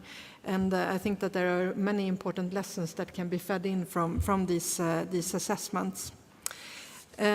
From our side, we believe that the e-trade readiness assessment, they are a very important baseline and a valuable diagnosis of possibilities and challenges of e-commerce and recommendations, but also on how to handle them. We agree with everyone who has been saying that more emphasis must be put on implementation, and here we think that the follow-up on earlier assessment might be useful to study. Before I say a few words about the implementation phase, let me just briefly say some words on why Sweden is so engaged when it comes to inclusive and sustainable e-commerce development. Digital developments are transforming the global economy and our societies in many different ways, regardless of a country's development stage. the Swedish government is convinced that the digital revolution opens up great opportunities for growth, for job, for sustainable development all around the world. And therefore, e-commerce is also a very important tool when it comes to the attainment of the Sustainable Development Goals. The positive Swedish outlook is also based on our national experience in taking advantage of new digital technologies. We have heard one example also from the colleague from Madagascar, and I have to say that I was Googling how many Swedes have this microchip implanted, and it is true that there are a few thousands in Sweden who are using this microchip for payments, but it's not, I would say, widespread in our society yet. But it is, I think, a sign of that we are taking the development in this area also nationally very, very seriously. But for us, it's also that e-commerce is about, and the Swedish society is all about openness to global trade and to investment. And for us, it has promoted a digital transformation and an expansion of global value chains. But also here in Africa, there are some impressive examples. We have been hearing some already today, but what I'm thinking about is also, of course, mobile pay systems like M-Pesa or large e-trade platforms like Jumia, which since its launch in 2012 now is present in 14 African countries and in partnership with over 50,000 local companies. But there are also challenges facing developing countries, and especially LDCs. As reflected in the e-trade readiness assessment presented here today by UNCTAD, bridging the digital divide requires both policy responses and actions in areas like infrastructure, affordability of technologies, capacity building, logistics, but also in trade. This brings me back to the e-trade readiness recommendations, which is of course the focus for today's event. Let me start by stressing that we need very clearly, as has also been emphasized by others, a partnership approach for the implementation of e-commerce policies, just like we need it overall for the Agenda 2030. All actors has to be involved. Governments need to enhance legal frameworks to support the growth of e-trade and secure future investments. The role of private business, both national and international, is essential in providing financing and investment. Development cooperation can also give crucial support and serve as a catalyst in raising especially LDC's capacities for benefit from rapidly evolving digital economy. Let me also here mention the importance of integrating a gender perspective. We had a person on the previous panel who was discussing this, but for me also representing a government that has a feminist foreign policy, the gender aspects must always be thought about, and we would say especially in this area. We need to see an emphasis on gender perspective in all stages of e-trade readiness. We must bridge the current digital gender divide, where in LDCs only 31%, or in LDCs 30% fewer women than men are online. This is also smart economics, since investment in gender equality yields the highest return of all development investments. In Sweden, the government has just adopted a new global strategy for sustainable development for the years 2018 to 2022. This is a strategy that was adopted just earlier this year. One of the priority areas is improved access and increased utilization of open, secure, and free internet. Additionally, digitalization is identified as one important area for developing countries' integration into the world economy and global value chains. The implementation of this new strategy is now underway by the Swedish Development Cooperation Agency, SIDA, and I think that this feedback that we have also heard here from the panel today are some of the feedback that will also be able to feed into the implementation and enrich the implementation of this particular strategy. In this context, I would also like to mention some examples on the many ways in which Swedish Development Cooperation has been supporting sectors of relevance for the implementation of e-trade ready recommendations. I think that this can be divided into two different groups, or this support can be divided into two different groups. First, we have trade policy, investments in trade policy, trading capacity, and infrastructure. These are, of course, fundamental parts of a successful engagement in e-commerce. But these are also three parts that constitute the Aid for Trade agenda, to which Sweden is a strong supporter. The share of development aid for the LDCs is considerable from our country, including on projects relevant for combating the digital divide, such as physical and digital infrastructure, and building the productive capacity of firms to be able to participate in the digital economy. Sweden is also the biggest contributor to both EIF and ITCs represented here today. With these partners together, we work towards strengthening the trade policy capacity in LDCs, but not limited to e-trade aspects and supporting SMEs, especially women-owned, to access international markets and online platforms.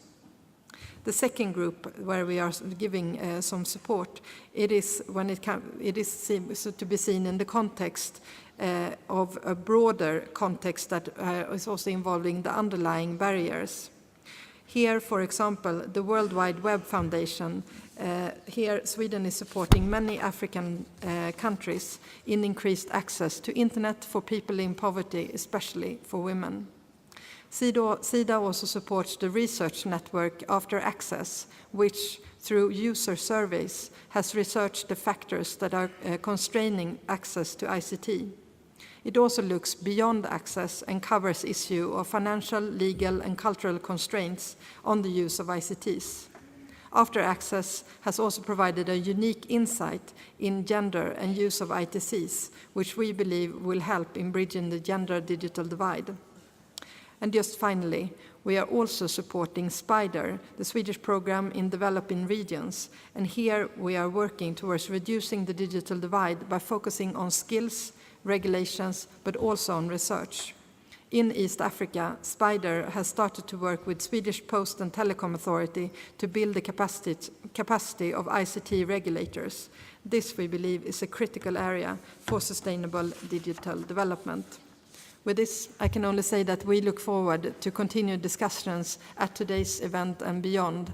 We really believe that e-commerce for African countries is going to be key for development, and we are also here to listen to how the donor community can best contribute and support. Thank you so much. Yes, thank you, Ambassador.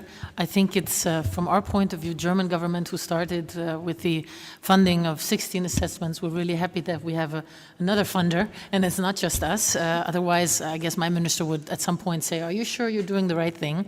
I think it's good also from time to time to see also your input and how much donors are really investing in this field and area and are still ready to go on working with UNCTAD and working with you in implementing these recommendations and taking it from the assessment to action. And maybe one interesting data here is, I don't know if it's for Sweden, but all in all, the percentage of aid for trade that it invested in e-commerce lies with only 1%. So this is not enough. We haven't really managed to shift our aid for trade portfolio into these innovative, into this direction. So next year we have the global review on aid for trade. Maybe this is something we can pick up. How do we shift more towards SDGs, the SDG agenda, and more towards e-commerce? So now I would like to ask the panelists to stay here because we have interventions from further government representatives from the floor, as well as private sector. And if I count right, I think we will also have at the end some time for questions from the audience. So please here stay with me so we can, if there are answers for the panelists here, we can then, if there are questions there, we can answer them. So now from the floor, we have the head of division of the Ministry for the Promotion of Investment, Partnership and Development of State Telecommunication Services from the Senegal, Mr. Ibrahim Coulibaly. You have the word, Mr. Coulibaly. Thank you, Madam President. If you allowed, I would like to speak in French, please. Thank you, Madam. Monsieur. Ladies and gentlemen, Madam Chair, honorable ministers, ambassadors, Alessandro, good afternoon. I'd like first of all to convey the apologies of my minister who wanted to be here but who was held back by the consultative group in Paris for mobilizing resources for the second social development plan, and she is a major player in that exercise. The rapid assessment of e-commerce in Senegal, we have understood it as a good piece of news for Senegal in terms of challenges we face. I will speak to you about the next steps which we will undertake. The good news from our point of view is the dynamism of e-commerce, which has started well with about 60 sites online and developing electronic currency. I'll give some examples. Warig is a platform, and another one is called Johnny Johnny. And in 1 year, about 5 billion in turnover, about a billion. So for a country such as mine is enormous. The financial involvement is about 72%, with transactions made in 2016 for an investment volume. A legal and regulatory framework is constantly being adapted because the digital economy is moving very fast. We therefore need to move very fast as well before we run the risk of being overtaken by events. We are amending the law. Fiber optics, which we're developing throughout our territory today. 4,500 kilometers worth of fiber optic cables currently knitting the country together. And it's our state digital agency which is working on this. So we have close to 70% of things that have been dealt with. I'm referring to procedures. We have customs procedures and so forth, which have been digitized. Everything has gone online. The protection of data with a commission for protecting data, and recently the opening of a sub-regional institute for training in terms of cyber security. To be brief, in terms of challenges, what does the study note? Well, we have the national strategy for e-commerce development. I'll touch on this a little later. We also have the coordination of players and stakeholders. So we have a specificity here in Senegal. We have, just at the level of the state, a number of entities active in the field of e-commerce. We have the ministry responsible for all things digital, the ministry which I represent, promotion of investment and state services. Then we have, of course, a trade ministry next to it. And, of course, the difficulty is that there isn't sufficient coordination. And then we have the private sector on top of all this. It's fairly developed, but also lacks the ability to coordinate with the other players to defend its positions, or advocate its positions. We have a group on electronic commerce. I believe you've met them.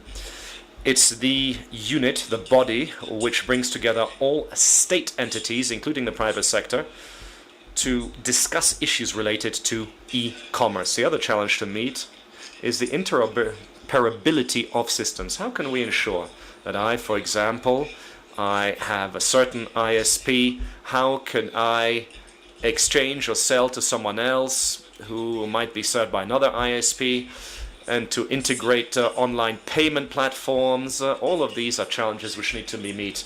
Now, the challenge of financing is something I'll touch on. We have undertaken a number of steps here. And finally, the challenge of the reduction of the digital divide between Dakar and the rest of the country. Dakar and a few major urban regions are fairly developed when it comes to the internet penetration rate and when it comes to telecommunications, but a number of areas in the country aren't. So one has to raise awareness regarding what we're doing, both for state players and the private sector, with technical and financial partners. We have to elaborate the strategy. with the bolstered integrated framework, which has provided the necessary financing. And then we have the financing more broadly speaking. I'm referring to the Awelabis, which received financing from a delegation to the entrepreneurship, the body for entrepreneurship in 2010. An evaluation was carried out, an assessment, and it enabled it to develop a number of tools. And finally, on data protection, when it comes to financing the launch of the training course, we have a fund that is entirely financed by the private sector in Senegal, the F3PE fund, which enables us to train workers in the private sector as well as in the state sector, students in the field of e-commerce and so forth. I'll leave it at this. I don't want to go on for too long, but I'd like to thank you again on behalf of the government of Senegal. Thank you to UNCTAD for this support in terms of rapid assessment, and we hope that this cooperation will continue in the future. Thank you. Oui, merci, Monsieur Koulibaly. Yes, thank you so much, Mr. Koulibaly. Mr. Rachid Darago. He is an economic development expert from the Ministry of Commerce and Private Sector Promotion from Togo. You have the floor. Okay. Merci. Thank you so much, Daniela, chair of our commission and of our session. I would like to welcome the panelists and all of you, dear participants.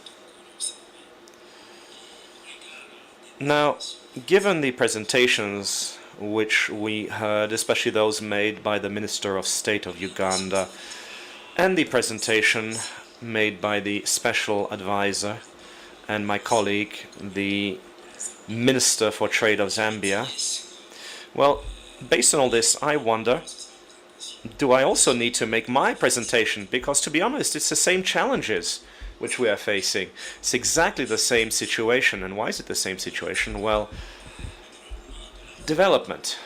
The development of Africa will, of course, result from the integration of our countries. It is very important that we be able to pool our efforts in terms of action aimed at the development of e-commerce in our countries.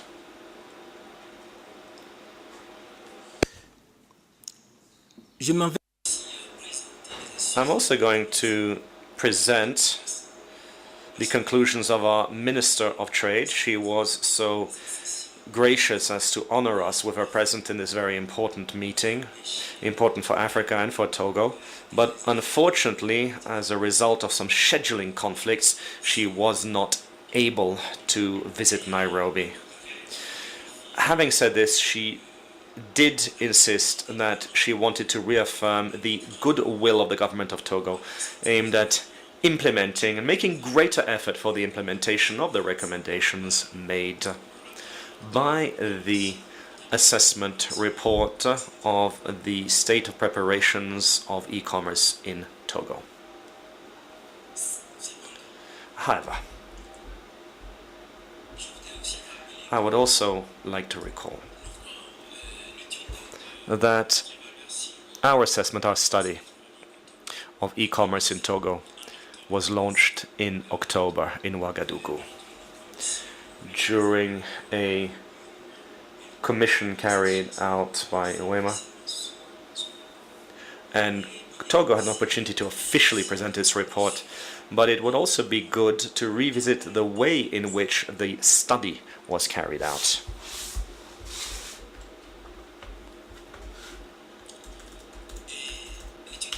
Now, the study was carried out from the 4th to the 8th of June 2018 by an UNCTAD team with the trade chamber from the private sector, and we took stock of capacity terms in terms of ICTs and e-commerce, this to come up with a number of recommendations to overcome the obstacles to e-commerce.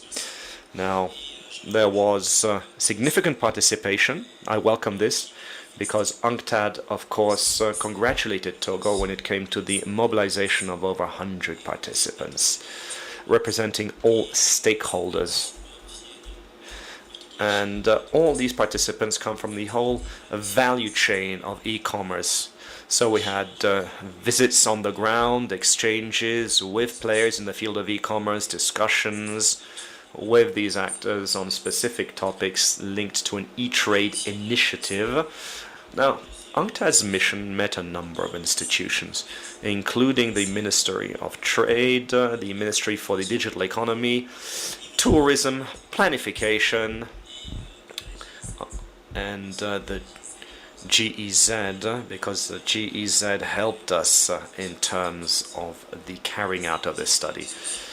Now, during this visit, we had discussions on the difficulties, the constraints around e-commerce, and the conclusions of the assessment refer to a great many obstacles on the path towards the development of e-commerce. We have the lack of a strategy for the development of e-commerce, the lack of necessary logistical basis. Now, the lack of support, delivery means, because of course when it comes to e-commerce, it's very important that one should have the right addresses which would enable e-traders to deliver the goods bought online. And the study also noticed a number of weaknesses in terms of our electronic transaction law, because it didn't sufficiently take into account transboundary trade and commerce. Also, the lack of capacities when it comes to developing e-commerce. Regarding what is at stake in this field, well, we have inclusive social development as well as economic development in Togo, a number of recommendations of the study are currently being implemented on the ground. We have the adoption, the recent adoption, last week, of the law on cyber security and the fight against cybercrime, which was adopted by our parliament on December 6, 2018. This is one of the major recommendations which the report focused on, and we wanted to ensure that by the end of this year, we had this document adopted as required. And then we worked to ensure that we were able to incorporate all of the recommendations in our new development plan. It covers the period through to 2021. It's very important, or 2022 rather. It's very important that we should take into account the action matrix, something which we underscored sufficiently. States must take responsibility for recommendations to implement it. How to do it, however, well, it's very important that at a strategic level, one be able to take into account these elements to ensure that implementation is easier. And then we participated in the training of e-commerce trainers regarding the existing legal framework. One of the recommendations was that e-traders were not familiar with the legal framework they were active in. So we also looked at logistics, the delivery of goods and so forth. All this was carried out.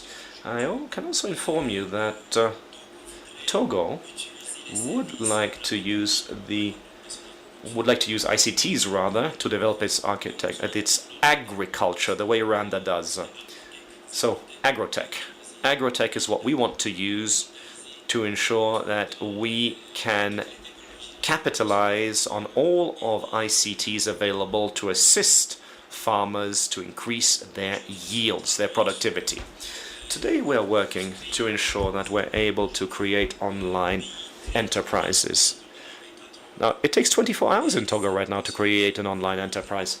This isn't enough, however. We want to move even faster. We want to have the necessary platforms which would enable us to create an enterprise in just a few minutes, regardless of where one is in the world. And so, with reliable electronic transactions, one would be able to create one's enterprise. So, as you have noted, efforts are being made by Togo. A great deal does remain to be done, however, especially in terms of reform, and the mobilization of technical and financial resources for the implementation, the full-fledged implementation of all of the recommendations of the assessment.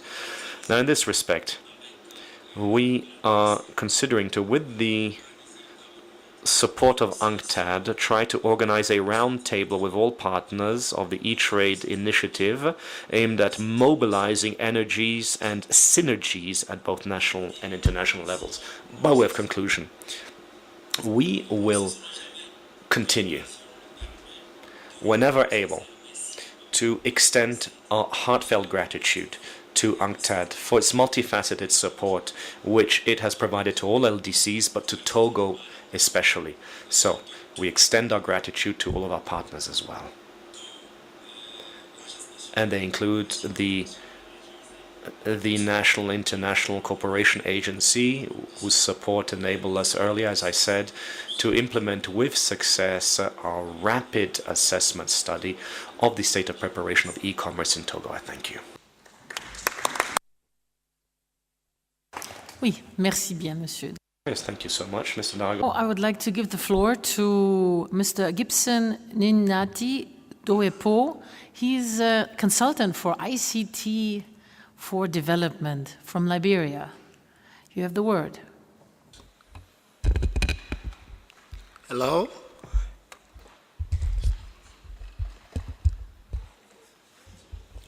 Yes. I'm Gibson Doepo. I bring you greetings from Liberia. And during the course of our interaction today, I think the panelists from Zambia speak on similar cases as per Liberia.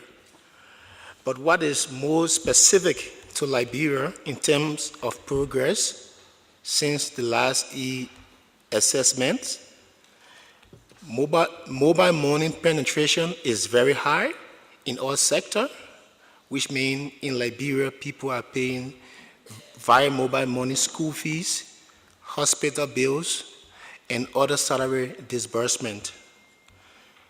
We have just launched our national postal address system, being sponsored by RPU, so which means that was the greatest challenge for us, because without a national postal address system, e-commerce will definitely have a challenge. So last month, the government of Liberia launched its national postal address system. In 2016, we launched our fiber optical cable for Metro Monrovia, which means in Monrovia, major streets are being connected via fiber optic cable. The Central Bank of Liberia is working towards the drive of financial access market and a cashless economy.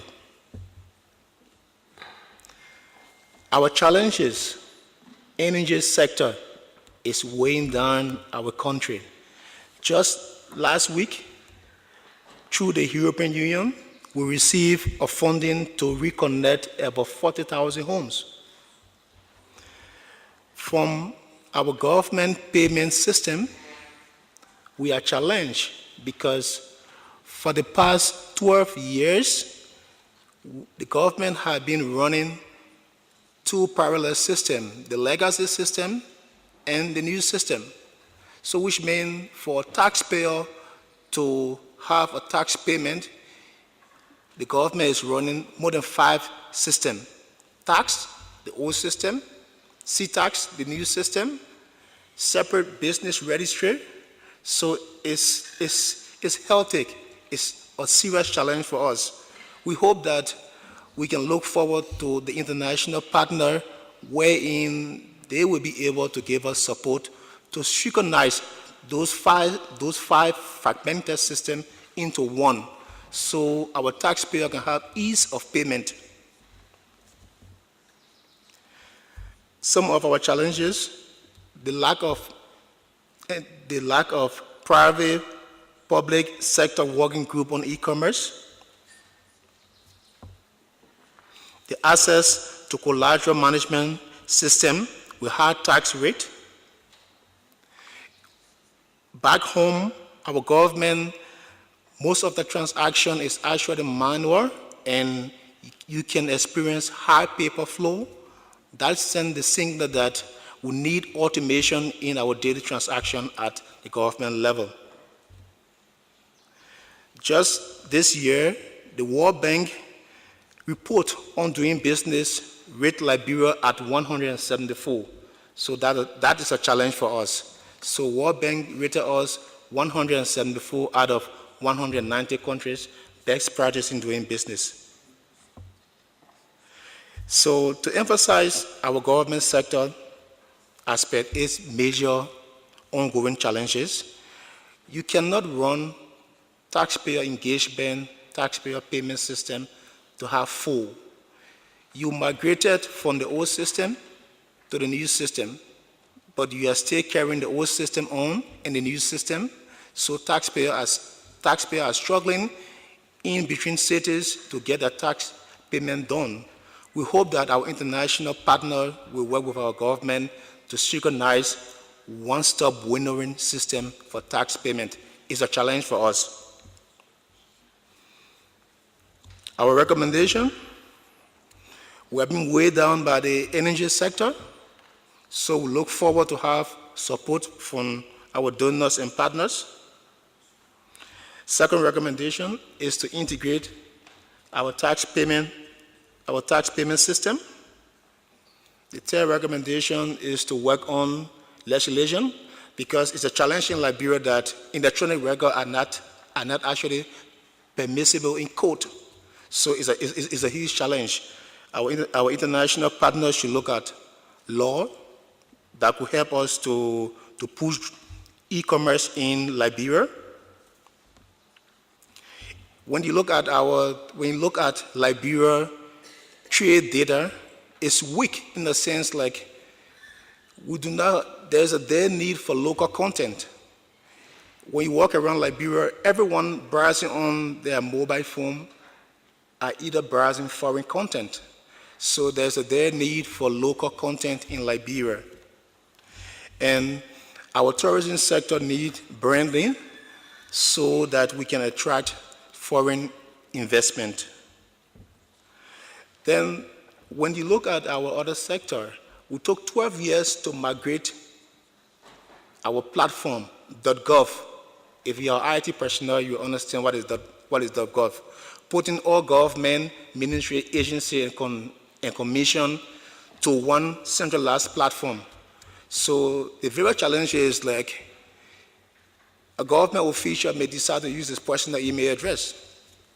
A government ministry may be running its website on a private domain. So the government drafted a .gov platform. It has taken 12 years to materialize. So when you talk about e-commerce, the government should put all those mechanisms into place to have one platform, because it is a serious challenge for us to see government employees using private emails and government agency and ministry running their website on private domain. It's a great challenge. The policy is there, so we look forward to the international community to work along with us for us to mitigate these risks. And moving forward, back home in Liberia is a serious challenge for literacy. E-commerce is actually literacy.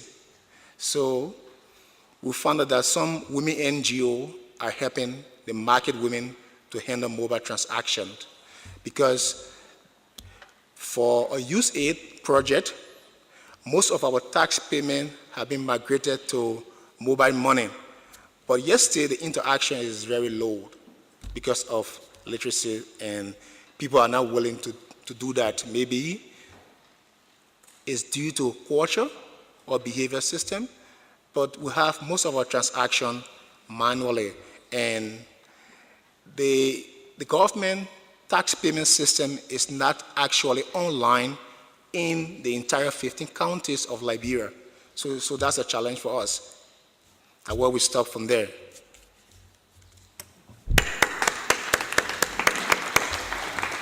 Yeah, thank you, Mr. Doepo. I think it became obvious also what Alessandro said. There's lots of issues that many countries face, similar issues, the energy sector we heard, and especially when it comes to cross-border issues, payment systems. So that's why it's my pleasure now to hand over to Mr. Abose Akupakpo. He's Director Digital Economy for the UEMOA Commission. And here I think lies maybe an important task for these regional entities to solve cross-border issues in a very special way. So please, you have the word. Merci beaucoup, Madame. Thank you, Madam Chair. Ladies and gentlemen, WAEMU is a regional grouping which covers 8 countries in Western Africa. And all of us speak French. That's our strong point, and this helps us to work together. And within the WAEMU Commission, we have 2 departments responsible for working on these topics: the management of foreign trade, and of course the Digital Economy Commission, and I chair that commission, so I represent both strands of work here. More specifically in the field of electronic trade, e-commerce, we have, for example, organized in October of this year a regional conference which brought together all 8 countries with the assistance of UNCTAD. And substantial recommendations resulted from this conference. And I heard some of them echoed here by Alessandro, and my neighbors who spoke before me referred to them as well: the need to elaborate a strategy for e-commerce, the need to have ICT infrastructured, tailored to the task at hand, and a minor comment here: we must be able to develop services as a result of the availability of the network. One shouldn't always develop services on the 4G networks, which are not always available everywhere, especially not in rural areas. Now, logistics and logistical support and so forth. Now, we had the UPU at this conference, the Universal Postal Union, and the postal authorities of the sub-region. Now, payment solutions, we have a payment solution: mobile cash, mobile money. It's quite widespread in our region. The need to review the regulatory and legal framework at a regional level, the development of capacities and capabilities in terms of e-commerce is something which is lacking in our sub-region. And this, we said this earlier, access to financing solutions were proposed to use the Universal Service Fund, Universal Telecommunication Service Fund, to either create a support fund or a trust fund for ISPs and mobile operators. I believe that my colleague, if this is done, will be very happy and he will applaud this. Similarly, the group of ambassadors or the member states of WAEMU in Geneva made a recommendation in a number of And the ministers responsible for commerce met in November of this year in Abidjan, and they reconfirmed the need to integrate the group of friends for electronic commerce to provide contributions to the debate and to raise value in terms of the specificities of various countries. This is very important for us as well. They called upon states to identify the points relating to e-commerce and the challenges that exist. They invited the Commission to finalize the plan of action for the development of e-commerce. We should highlight the fact that UNCTAD, with the financing, we're grateful for it, for the rapid assessments for Burkina Faso, Senegal, etc. But these assessments will be done for Niger, Mali, and over the next few months. The contribution of UNWA requires these assessments in order to prepare a plan for action at regional level and to set up a regulatory framework that's adapted to its needs. The Commission has also collaborated with the Alliance for E-Commerce. A dematerialization of the origin certificates for liberalization of trade in our area, with a pilot study in Senegal, between Senegal, Côte d'Ivoire, which is due to take place for all of the documents relating to trade, for all commerce. So grosso modo, In terms of the e-commerce, the Commission is going to set up a study to see what are the uses, digital uses, that can be found in our nation states, and this should have a community test. We have not yet influence over the private enterprises, but over government enterprises. So states will be obliged to provide all services electronically to their citizens. And now you ask, for example, for a residence certificate, you can go to the committee headquarters about 3 or 4 times. We will give the possibility to citizens to have their documentation electronically and to pay electronically as well, and to have the service delivered wherever they wish, either at their home or elsewhere.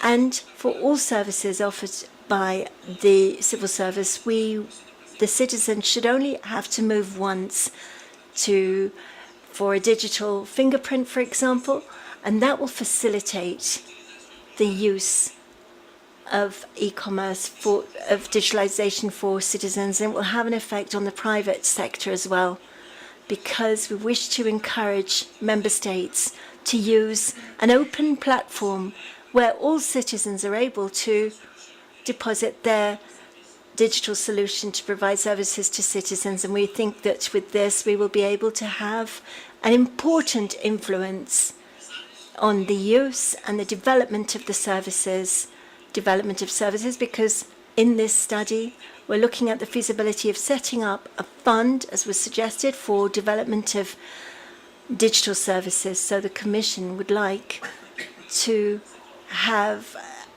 any assistance that could be provided, and we hope that this study will be concluded by 2020, and mobilize civil society by then and journalists to promote this and to provide communication on all of the activities that any member state might take in that area, so that we can incite other member states to do the same. Thank you so much, Madam Chair. We're open for any questions. Thank you. Merci bien, Monsieur Pac. Thank you so much. That was indeed very interesting, your example. We're moving on to the last group of interventions. And I think there are 2 interventions that are very interesting and important, because they come from the private sector. And I think throughout the day we've acknowledged and we've heard and seen that the private sector really plays an important role in implementing e-commerce, because, let's face it, they're the ones that trade, they're the ones that deal with compliance issues, with electronic issue, with cross-border issues, with payment issues, most of the time every day. So I'm very happy to have 2 representatives here from the private sector. And so I would like to give the floor to Mr. Simunza Moyangana. He's co-founder and director of Bongo Hive. It's an incubator. And I think different other projects, but you will enlighten us. He's from Zambia. You have the floor. Thank you very much, Madam Chairperson. And it's a pleasure to have this conversation with such a high-level set of delegates, given that we're not used to being in forums like this, especially because we tend to be the people who are down underground facing the call and working hard at it, as you have especially said. It was interesting to read the UNCTAD assessment of Zambia, which we participated in, and to learn a lot about the activity that is actually going on. And would like to commend our government for making some traction with regards to steps it has taken towards supporting the build of infrastructure within the country that allows for communication to take place. And now that we're in a phase where financial inclusion, conversations around financial inclusion starts to help us to allow a key factor which has to take place when trade takes place to be put in place. I think a key thing for customers is always to ask, customers unknowingly always ask themselves the question, don't make it hard for me to pay you when you're selling them a service. And I think that payment systems falling into place at the correct time and in the correct place is something that is a very, very important thing to take place. At the stage that Zambia is at, with conversations around mobile money, digital banking, and all of these other things falling in place, interoperability then starts to become a key conversation within how do we make it easier for people to, regardless of which bank they're with, which mobile money platform they're using, which other intervention they're using, to make a payment for any service that they have to use. I would also like to talk about three things, and allow me to break it down into 3 points, which are market opportunities, skills development, and financing, which are areas that we tend to work in with regards to supporting entrepreneurs as an incubator. And with regards to market opportunity, Zambia has a Gini coefficient of 55%, which means that the distribution of income across the country has a wide gap. And that means that if you're going to develop platforms like e-commerce platforms or other trade platforms, you're looking at, I think, they're normally in the conversation we normally have is we refer to our populations as pyramids, as in the high net worth individuals at the top, and we draw a nice triangle that shows the bottom of the pyramid being where. But unfortunately, it's really not shaped like that. It's shaped like an upside down T, in that you've got a very thin high net worth set of individuals at the top, and a smaller middle income class, and then a very wide low income class. This means that when you start to develop business models, the opportunity we believe now is that what we should be exploring is how do we develop business models that address the what you would normally call the bottom of the pyramid, where we can make the wider set of provide the wider set of advantages towards people there. Not only towards providing needs, as in providing solar or providing water or providing needs, but also appealing to their aspirations and helping them move ahead in life, and providing solutions that help them to be able to do so, but also solutions that help them to trade, because that's where the widest market is. And by providing solutions in that area, we think entrepreneurs will be moving on. So in the same way that you get an Elon Musk getting the courage to decide that he wants to do things like moving to Mars, we need to find the courage to address the majority of our populations by providing new business solutions that help them to move forward and move the economy thus forward. And hopefully we'll have a wider basket of money that stays within the country and develops new solutions and new businesses going forward. But to be able to do this, we need to address, of course, many things that you've mentioned, like logistics, payments, information that helps people make better decisions, record keeping that allows people in the market to then access finance. And when we talk about access to finance, if we're going to use Western methodologies, then we need to accept certain facts that when we would normally support entrepreneurs with initial investments from friends, family, and hopefully fools, we have to admit that these are non-existent in the markets that we are in. A comment that we like to make, and we sometimes think that people take it very lightly, is we're supporting, in a lot of the countries where we're supporting entrepreneurs who are starting with $100, as opposed to the thousands of dollars that allow people to start startups. And the services we provide help them cut a number of the costs that they have towards starting their businesses. So where in traditional startups would take months to search for a business model and hopefully get to something that allows them to get to the next investor that allows them to gain traction, we've seen us take 2 years to 3 years to get a business, then finally get to a place where they finally find the market opportunity and the traction that they need to then attract the finance that helps them to go forward.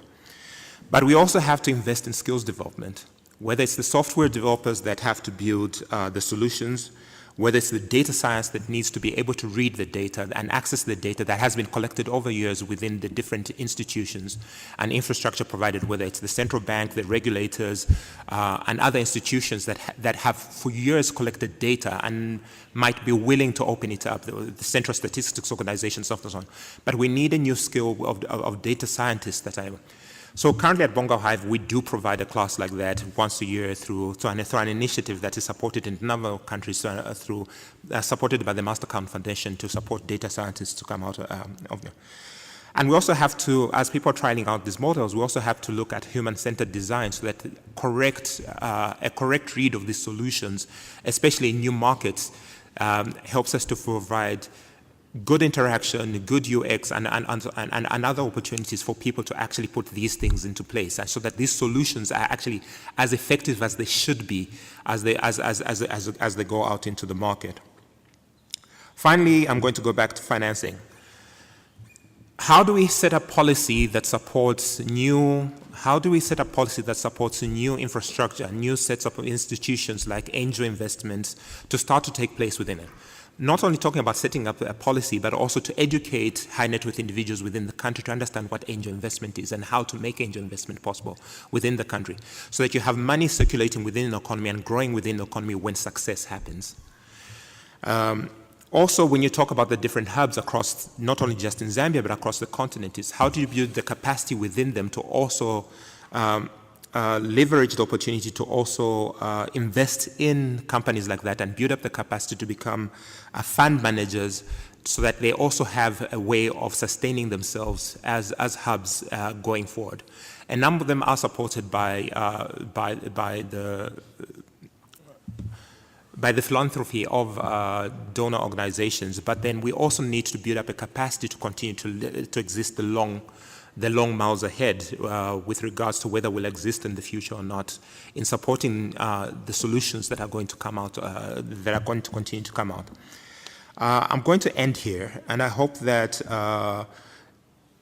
having discussions around things like this, including cross-border trade. In Zambia, for example, we've set up in Zambia, Malawi, and Zimbabwe, we've set up, for example, the Southern Africa Venture Partnership, which allows us to explore the opportunity to support ventures that are going to come out of Zambia, Malawi, and Zimbabwe, growing into countries, into each other's countries, and looking at, can we understand policy within SADC, COMESA, or other trade unions that allow us to then allow digital operators to then get into new countries and new spaces and expansion and scale out.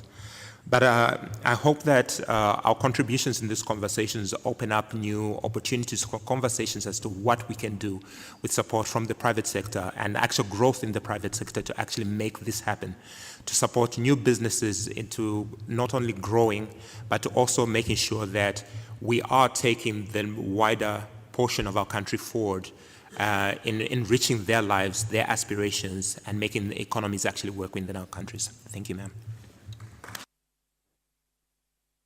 Yes, thank you very much. I think your contribution already proved that the private sector needs to be on board, because if we want to tackle all these challenges and get the opportunities, we will need out-of-the-box thinking. And speaking for myself and government, most of the time we can't do that as good as private sector can. So thank you very much for your contribution. I would like to give you a round of applause, because Ambassador from Sweden here to Kenya has to leave. But thank you for being with us. Thank you very much. But we have on our input list, last but not least, another private sector representative. Before we move on to the audience, I hope you've all prepared your questions. And this is Mr. Mahamadi Ruamba. He's founder and director of SwagPay and Bioga, oh my God, this is Biogo Lab. Okay, thanks. From Burkina Faso. And we're really anxious to hear from you. You look like a very young fellow, so I guess you're one of those young entrepreneurs, what some people call the new millennials, and I hope you can enlighten us and give us some out-of-the-box thinking towards all the challenge we have. You have the floor. Okay, merci. Thank you so much, Madam Chair. I will be speaking in French. Allow me, first of all, to state this. I'm extremely happy. And the reason is, after I've listened to governmental representatives, the study that was carried out has produced the expected results. Governments have understood what their role is. Allow me as well to summarize their role. As far as I'm concerned, I think that the state should be the investor in the sector, where where those who might be involved in e-commerce are not ready to go in yet because it's costly in terms of investment, the profitability is not immediate, and it's a risk. And I think there are some examples that have been given. The electricity sector and connection, fiber optic, that should link the whole of the country. There's also a second role that they should play for the state, which is to set up an environment that provides trust so that those who are willing to go into e-commerce, whether they're merchants or customers, they should be able to do so without concern. And so the state should do everything that they can to provide an enabling environment. And I'd like to take some examples, some have already been cited here. Identity, the address system, the relevant laws. It should be possible to have a safe environment. The third role, and I will stop there, I think that the state should set a good example. And what example should that be? Facilitator for investment, facilitator for value-added creation for the private sector. And why do I say this? If in my country I want to ask for my birth certificate, my driving license over the internet, the example given of the residence permit, if I can obtain all of this online, it won't be difficult to be able to order a hamburger online. Because even those issues which are capital for me, if I'm able to find them online, then that creates a certain trust. If states understand that these are their roles, the private sector, please, you can be assured they will jump on the bandwagon. One state has already written out its roadmap and is already updating it because the environment evolves. And the private sector is always, of course, aware of changes. Then there's the implementation of the work to go hand in hand. My predecessor spoke about Senegal. If the state takes to heart its role, the private sector will be very ready to work together hand in hand to better develop the e-commerce sector. But beyond all of this, these are examples. These are from the macro level. But I would like to speak about the micro level. What is within my area of control? And here this afternoon, I'd like to speak about someone who is responsible for 3 companies. Each of these companies comes into the development of e-commerce. Allow me to first speak to you about Takamuz, which is an engineering bureau. We have set up a way of paying online and a point of sale. But we don't use Visa cards, we use mobile money.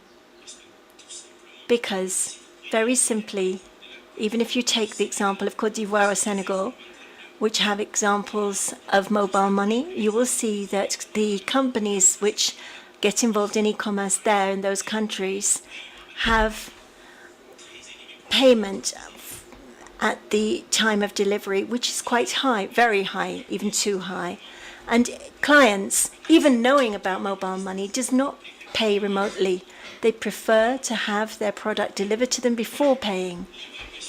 And the assessment made by UNCTAD shows that it's a lack of means of payment through a system of third party and trust in that. And that's what we have developed through this means of payment, which we are trying to deploy across Burkina Faso and why not the whole of the West Africa sub-region.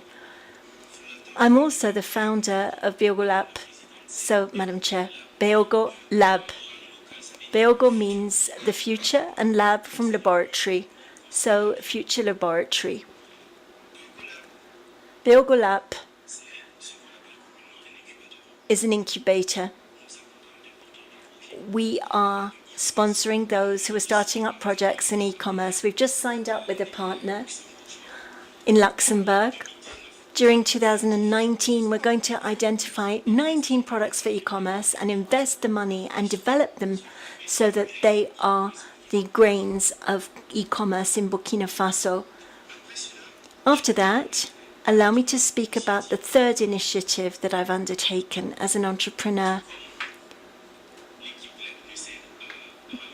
In the same way that UNCTAD team has brought e-commerce week to Africa for the first time, it's now 2 years that e-commerce Waga, which is another structure, has created the first salon fair for e-commerce in West Africa. The second session took place just 1 week ago, from the 29th of November until the 30th of December. And the first year, Côte d'Ivoire was invited as the model country, and this time it was Rwanda invited as the role model. And beyond these initiatives and these explanations, allow me also to make a recommendation.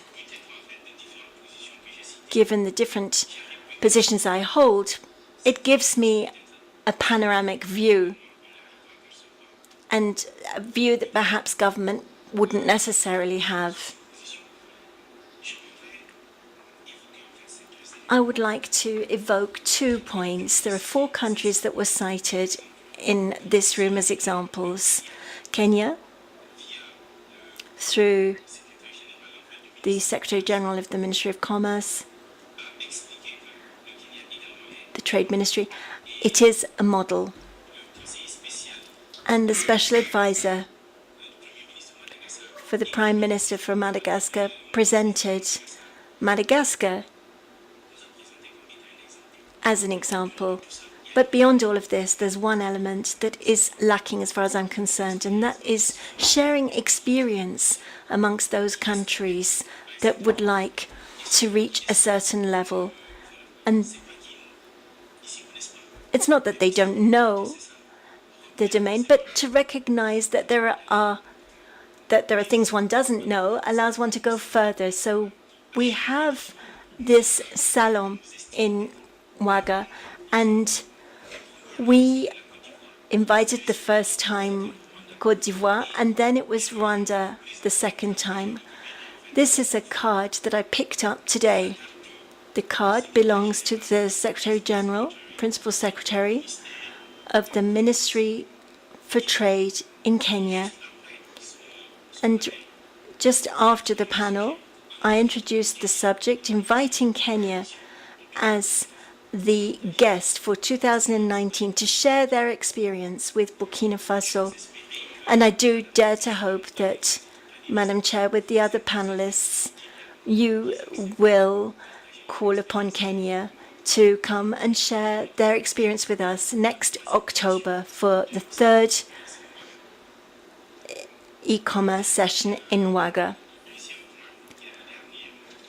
My last point relates to the debate relating to e-commerce.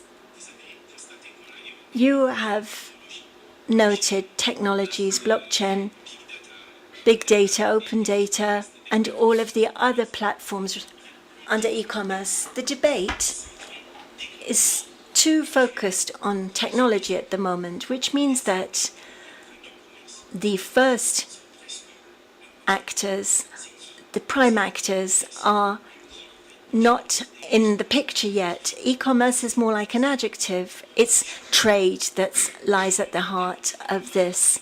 When we will dare to involve the traders, or the traders themselves will decide to take up e-commerce, be sure that e-commerce will take off without anybody needing to get involved. And that was the case for mobile telephones. Africa wasn't even considered at the beginning. It was the case as well, perhaps, for mobile money. Perhaps we were thinking that Africans would not be able to use it, but you have seen, in terms of mobile phone penetration, we have the highest penetration for mobile money as well. We should perhaps review the debate Shouldn't it be the traders themselves? It's not a debate about the technology, it's a debate about trade. Thank you. Oui, merci. Yes, thank you. You have demonstrated in a sterling way that we require African youth to come up with solutions. And I don't know whether you know that we have the Republica Conference. It's a conference for startups in Ghana. It'll take place every Friday and Saturday. So perhaps this is something you might be interested in. Okay, now, I know time is almost up, but since we started 15 minutes later, I do want to give you the opportunity. I know it's been a very long afternoon, and you've been listening very intensely to these panelists, and we had a lot of very interesting panelists from all different stakeholders. But I do want to give you the possibility to ask questions or give statements that we maybe end at 6:15, and then we pass on. And I already see that there are questions. Oh, there. Yes, here we go. Okay, I saw you first. Maybe if you just give a short introduction, who you are and from which country you come from. Merci, Madame la Présidente. Thank you so much, Madam Chair. Good afternoon, rather, to all. My name is Misongo. I am the Director for the Promotion of E-Commerce in Burkina Faso. And as was mentioned, Burkina Faso is one of the countries which has benefited from UNCTAD's assistance when it came to the assessment of its state of preparation for e-commerce. So, for this reason, I would like, just like all my predecessors, or previous speakers rather, to convey my gratitude to UNCTAD for this technical assistance, and I'd also like to use this opportunity to thank the partners in the E-Trade for All project. So the study has identified progress in terms of e-commerce, but it also came up with a number of challenges and a matrix of action to be implemented to ensure that e-commerce flourishes in Burkina Faso. This is important. However, we believe that the assessment of costs compared to needs in terms of e-commerce are a fundamental step. And we share the concerns expressed by His Excellency, the Minister from Uganda.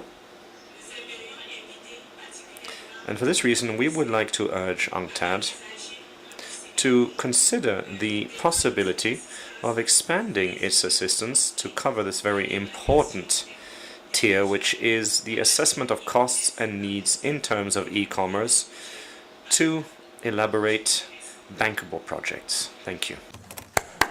Yes, thank you very much.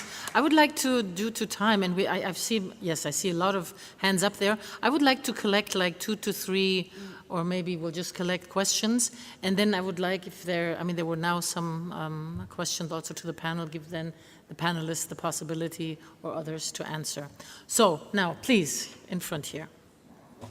Thank you very much, moderator. I think you ought to expect quite a few questions. We had quite a large panel this afternoon. My question really could be answered by anyone. I was just curious to know my name is Chinai Mukumba. I work with an organization called the Consumer Unity and Trust Society, CUTS. I'm currently based in Zambia.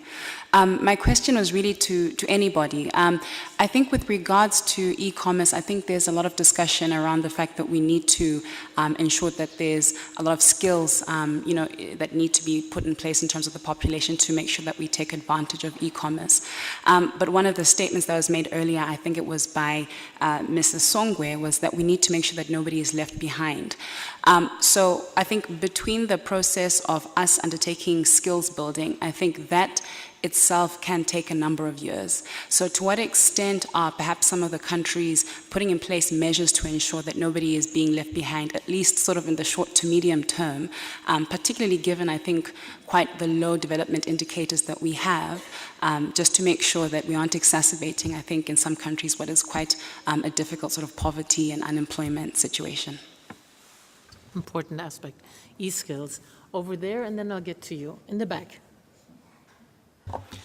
Hi. I'm Andrew Akelo Omogo. I run a platform called Impact Kenya under our company Olives Media. I don't have questions. I just have quick recommendations that I just give out quickly because of time. What I would appeal to UNCTAD is to support or strengthen or lobby for the governments to invest heavily in digital defense. I think that's very key. The other point is rise of digital cities around technological institutions.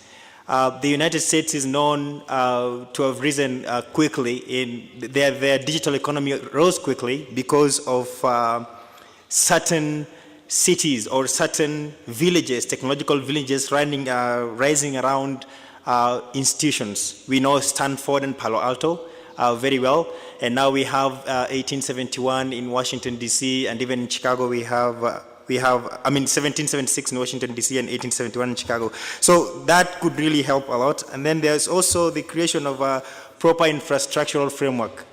In some countries in sub-Saharan Africa, we still have internet buffering for a long time. When you go to a browser, you have, so there's not strong internet in some places. So we need the government to invest heavily in that. So if UNCTAD could help strengthen or urge the governments to do that.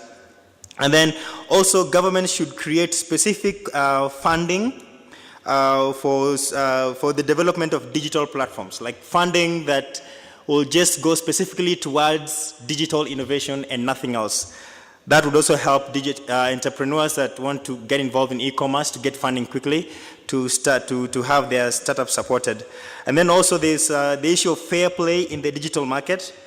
You have companies that have already risen, that are already big enough, and then you have small startups that are getting started, and you realize that these bigger companies, because of that fear, they might not be able to implement the projects they have well, and in the end, a project might fail because an individual fears that a company probably like Safaricom or Airtel or all those big companies might be able to clamp down on them and buy their idea or infringe on their copyright, infringe on the idea. Then the other issue is integration of Africa into the global digital grid. I loved the news that Elon Musk was trying to get satellites into space to make sure that everybody around the world, from that remote village to the biggest city, has the cheapest and fastest internet. So no other place will be seen as remote, and no other place will be seen as elite in terms of getting internet, so that everybody can have easy access to internet and easily create their ideas and put out there. Just that. Thank you. Now, I will pick all those on the left side. There was another hand raised. Yes, please, sir, go ahead. Good day. Thanks very much for the panelists. I'm Mohamed Ushakonte from Sierra Leone. Indeed, in Sierra Leone, we are making a lot of progress despite we have some challenges. But two things that is really disturbing us. One, people are seeing e-commerce as giving more advantage to bigger sectors rather than the smaller sectors. And two, people are afraid that e-commerce will lose so much jobs rather than creating jobs. So I just want the panelists to help me with that so that we can use that to help our people down there, because we are having so many challenges, but we are developing laws and also trying to get this e-commerce going. Thank you. Yes, thank you. Now I'll go to this side. Please, sir, go ahead. The interpreters regret to inform you that interpretation will now be coming to an end. Je suis à UNCTAD d'avoir organisé cette rencontre. Nous avons appris ce soir que UNCTAD for All a fait beaucoup d'erreurs. Mais UNCTAD for All a négligé certains pays, comme le nôtre, la Côte d'Ivoire. Nous avons appris à parler de UNCTAD for All, et notamment son volet évaluation de la préparation au commerce électronique. Et dans cette dynamique-là, nous avons adressé un courrier à la UNCTAD pour bénéficier cet appui également. Mais ce soir, nous nous sommes rendus compte que du fait que nous ne soyons pas un PMA, notre requête est restée lettre morte. Et nous relevons le fait que nous sommes l'un des 8 pays de l'UEMOA. Les 7 PMA ont bénéficié de cette assistance et le 8e non. Alors que l'honorable délégué de la commission de l'UEMOA dans son intervention a dit qu'ils attendent ces études-là pour élaborer un projet régional. Alors je ne sais pas s'ils vont élaborer ce projet régional sans l'un des membres. Donc ce n'est pas une question, mais c'est un plaidoyer.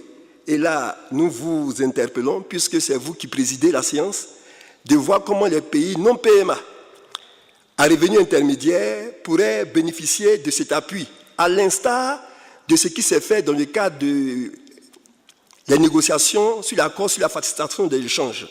Dans le cadre de l'exercice de cet accord, il y a eu ce qu'on appelle évaluation des besoins.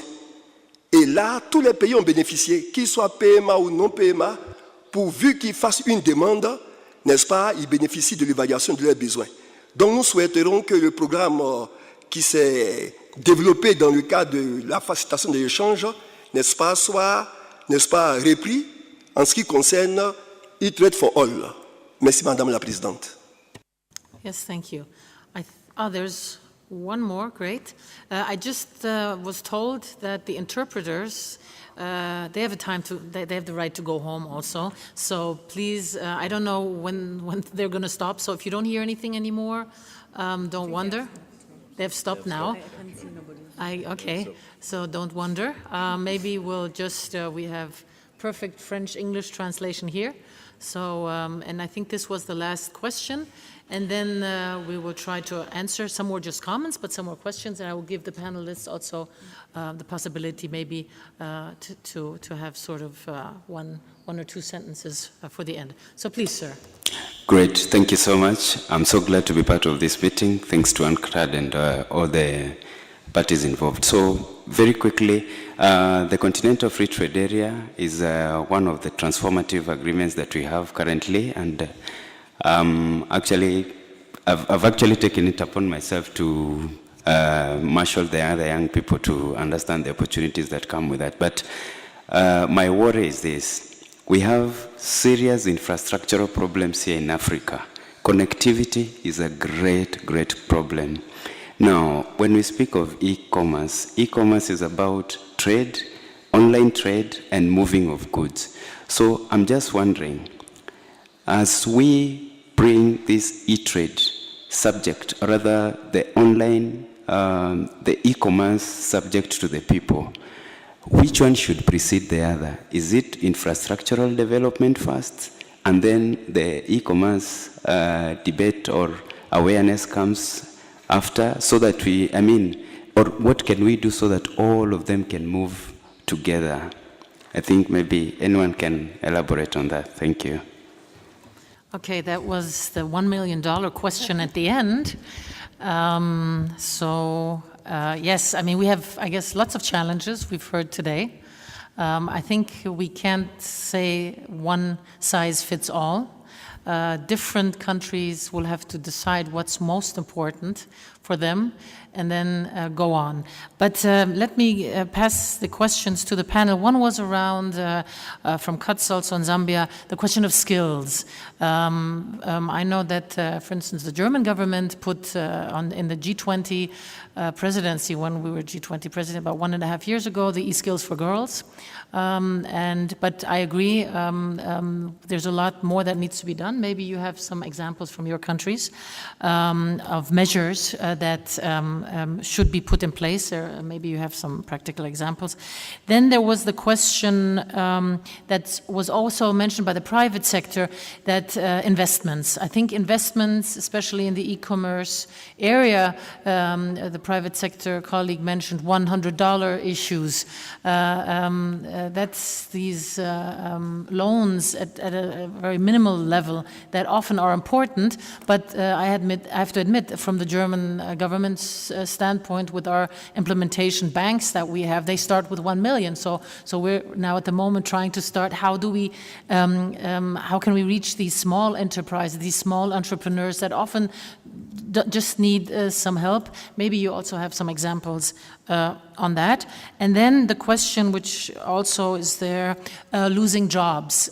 This is something that often comes when you talk about automation. How do we take the fear from the people that fear that if we do a lot in e-commerce and in the whole digitization, what happens with the jobs that are then taken over by others? Maybe that could be also something that's questioned. Then the last thing, what do we do first? Infrastructure is needed, but I think we all know infrastructure needs a long time, broadband, etc. E-skills is one. What do we do? Do we do it simultaneously if the money's not enough? How do you prioritize as governments? What's important for you, and how do you tackle these issues? Maybe in the same way we did before, I would give you, Minister Ngobe, I would give you the word first for answering the questions. Thank you. Thank you very much, Madam Chair and colleagues, for your questions. First of all, the issue of skills is unchallenged, because if you want to go e-commerce, you must be in a position to develop skills. The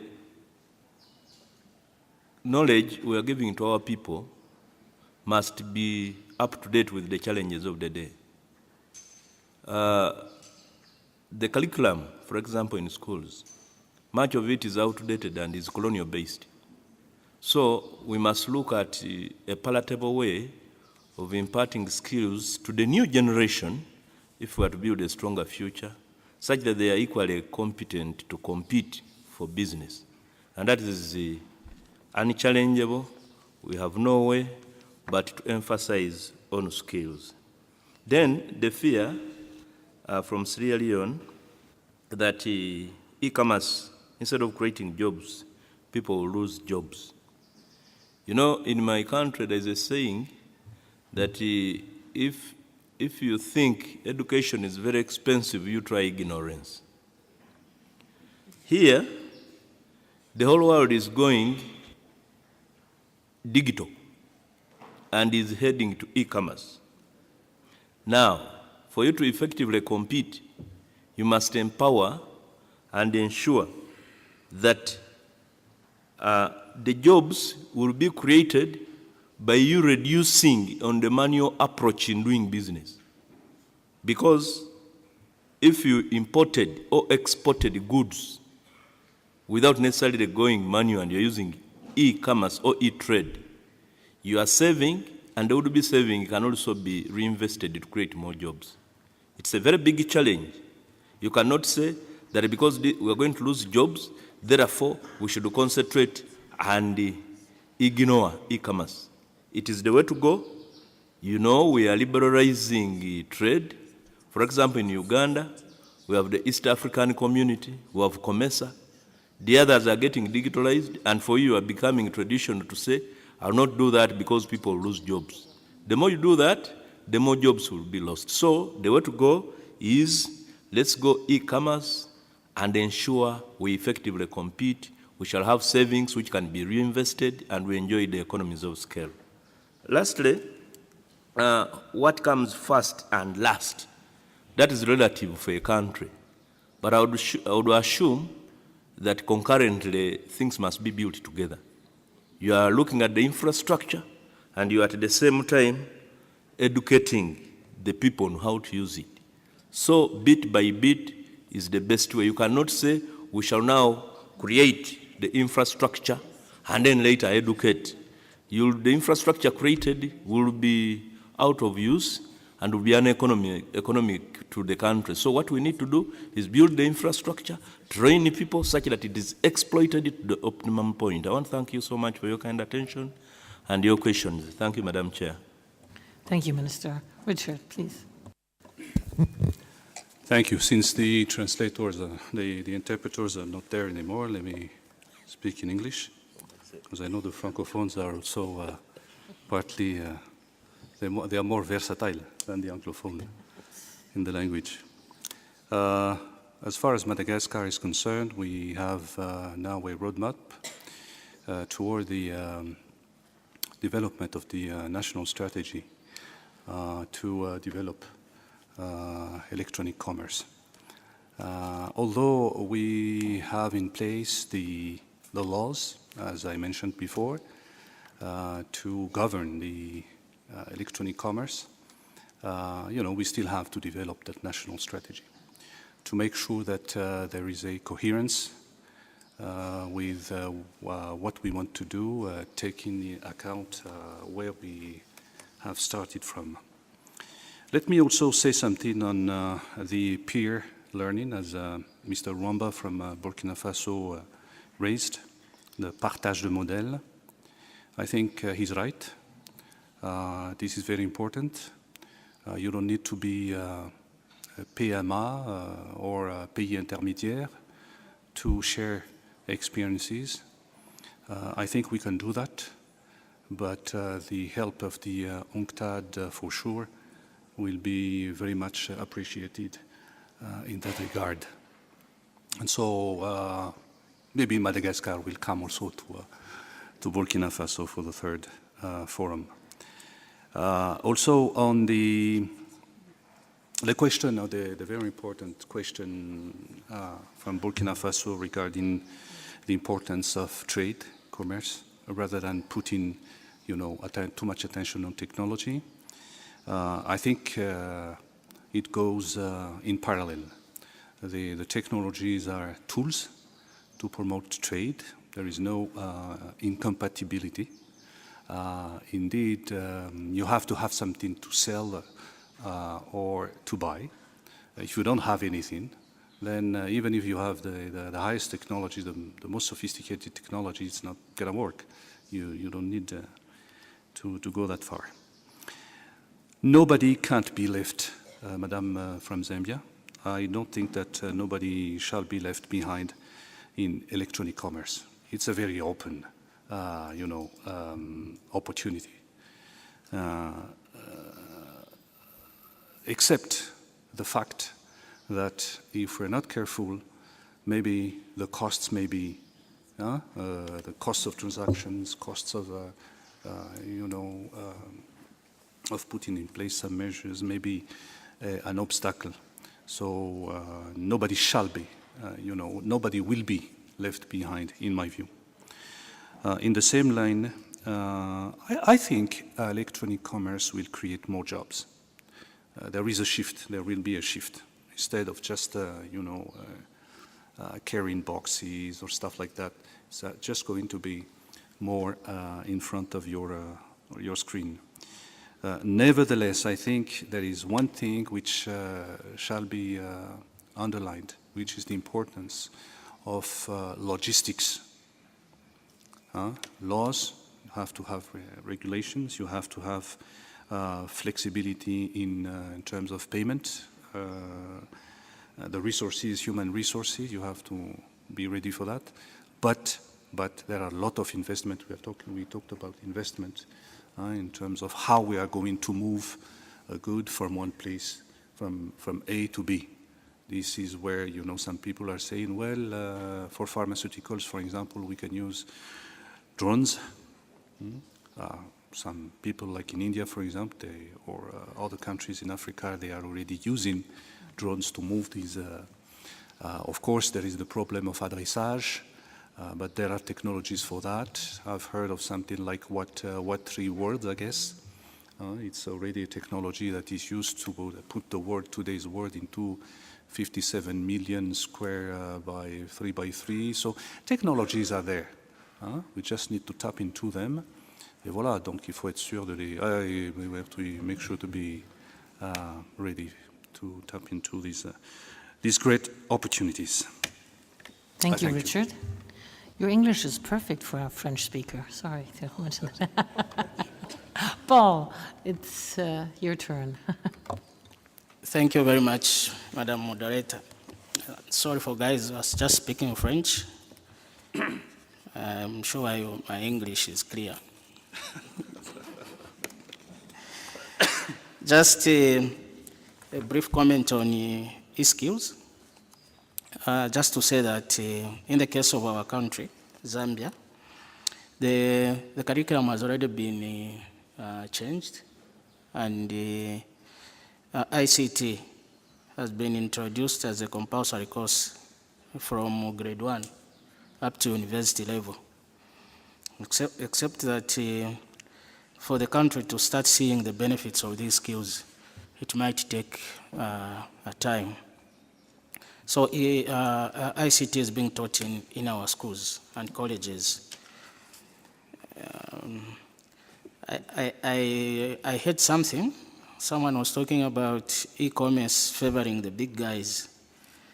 But, I think from my own understanding, this is always the nature of business. As a beginner, you can't compete with someone who has been in the business for a long time, longer than yourselves. But what is important is to identify your niche. Where do you join the value chain, so that you capitalize and maximize depending on your strengths and positioning. I think that is what I could add for now. Thank you. Thank you very much, Paul. And just quickly for Côte d'Ivoire, I would just want to state that maybe you know that for Germany we have the Marshall Plan with Africa, and Côte d'Ivoire is one of 6 reform partner countries which has special attention, or will get and is getting special attention from the German government. And I'm sure we can find a possibility to work in this field together, but maybe we can do this later bilaterally. Since I've overstretched time already, and I think you've earned your share of the reception now. And I just want to end on a positive note, because we've talked about so much about the challenges. I think that what's different in this issue, if you compare it with other development issues in the past, is in one way or another, all countries are in this boat together. In Germany, we have remote areas. They don't have access to internet. It's not like, you know, it's the rest of the world is a great place, and it keeps changing. So I think we're in this journey together, and I think there are many, many solutions here in Africa that are Africa-made, that are much further than what we have.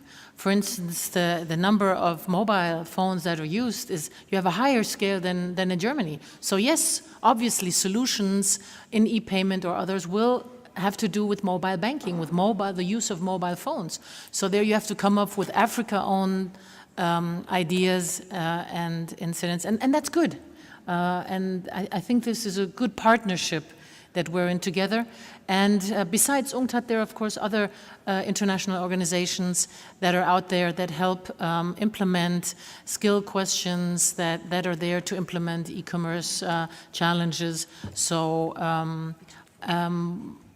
the e-trade for all, or what were you saying? Yeah. The e-trade for all, of course, is a whole bundle of opportunities. So I think there are a lot of possibilities, and that's why we're here, to talk together, to be here to come up with solutions and find solutions. And now at the end, I would like to ask you for a round of applause for the panelists that have really bared with us through the whole afternoon. Thank you for being here. And now let's have a great evening and network together. Thank you. Asante sana.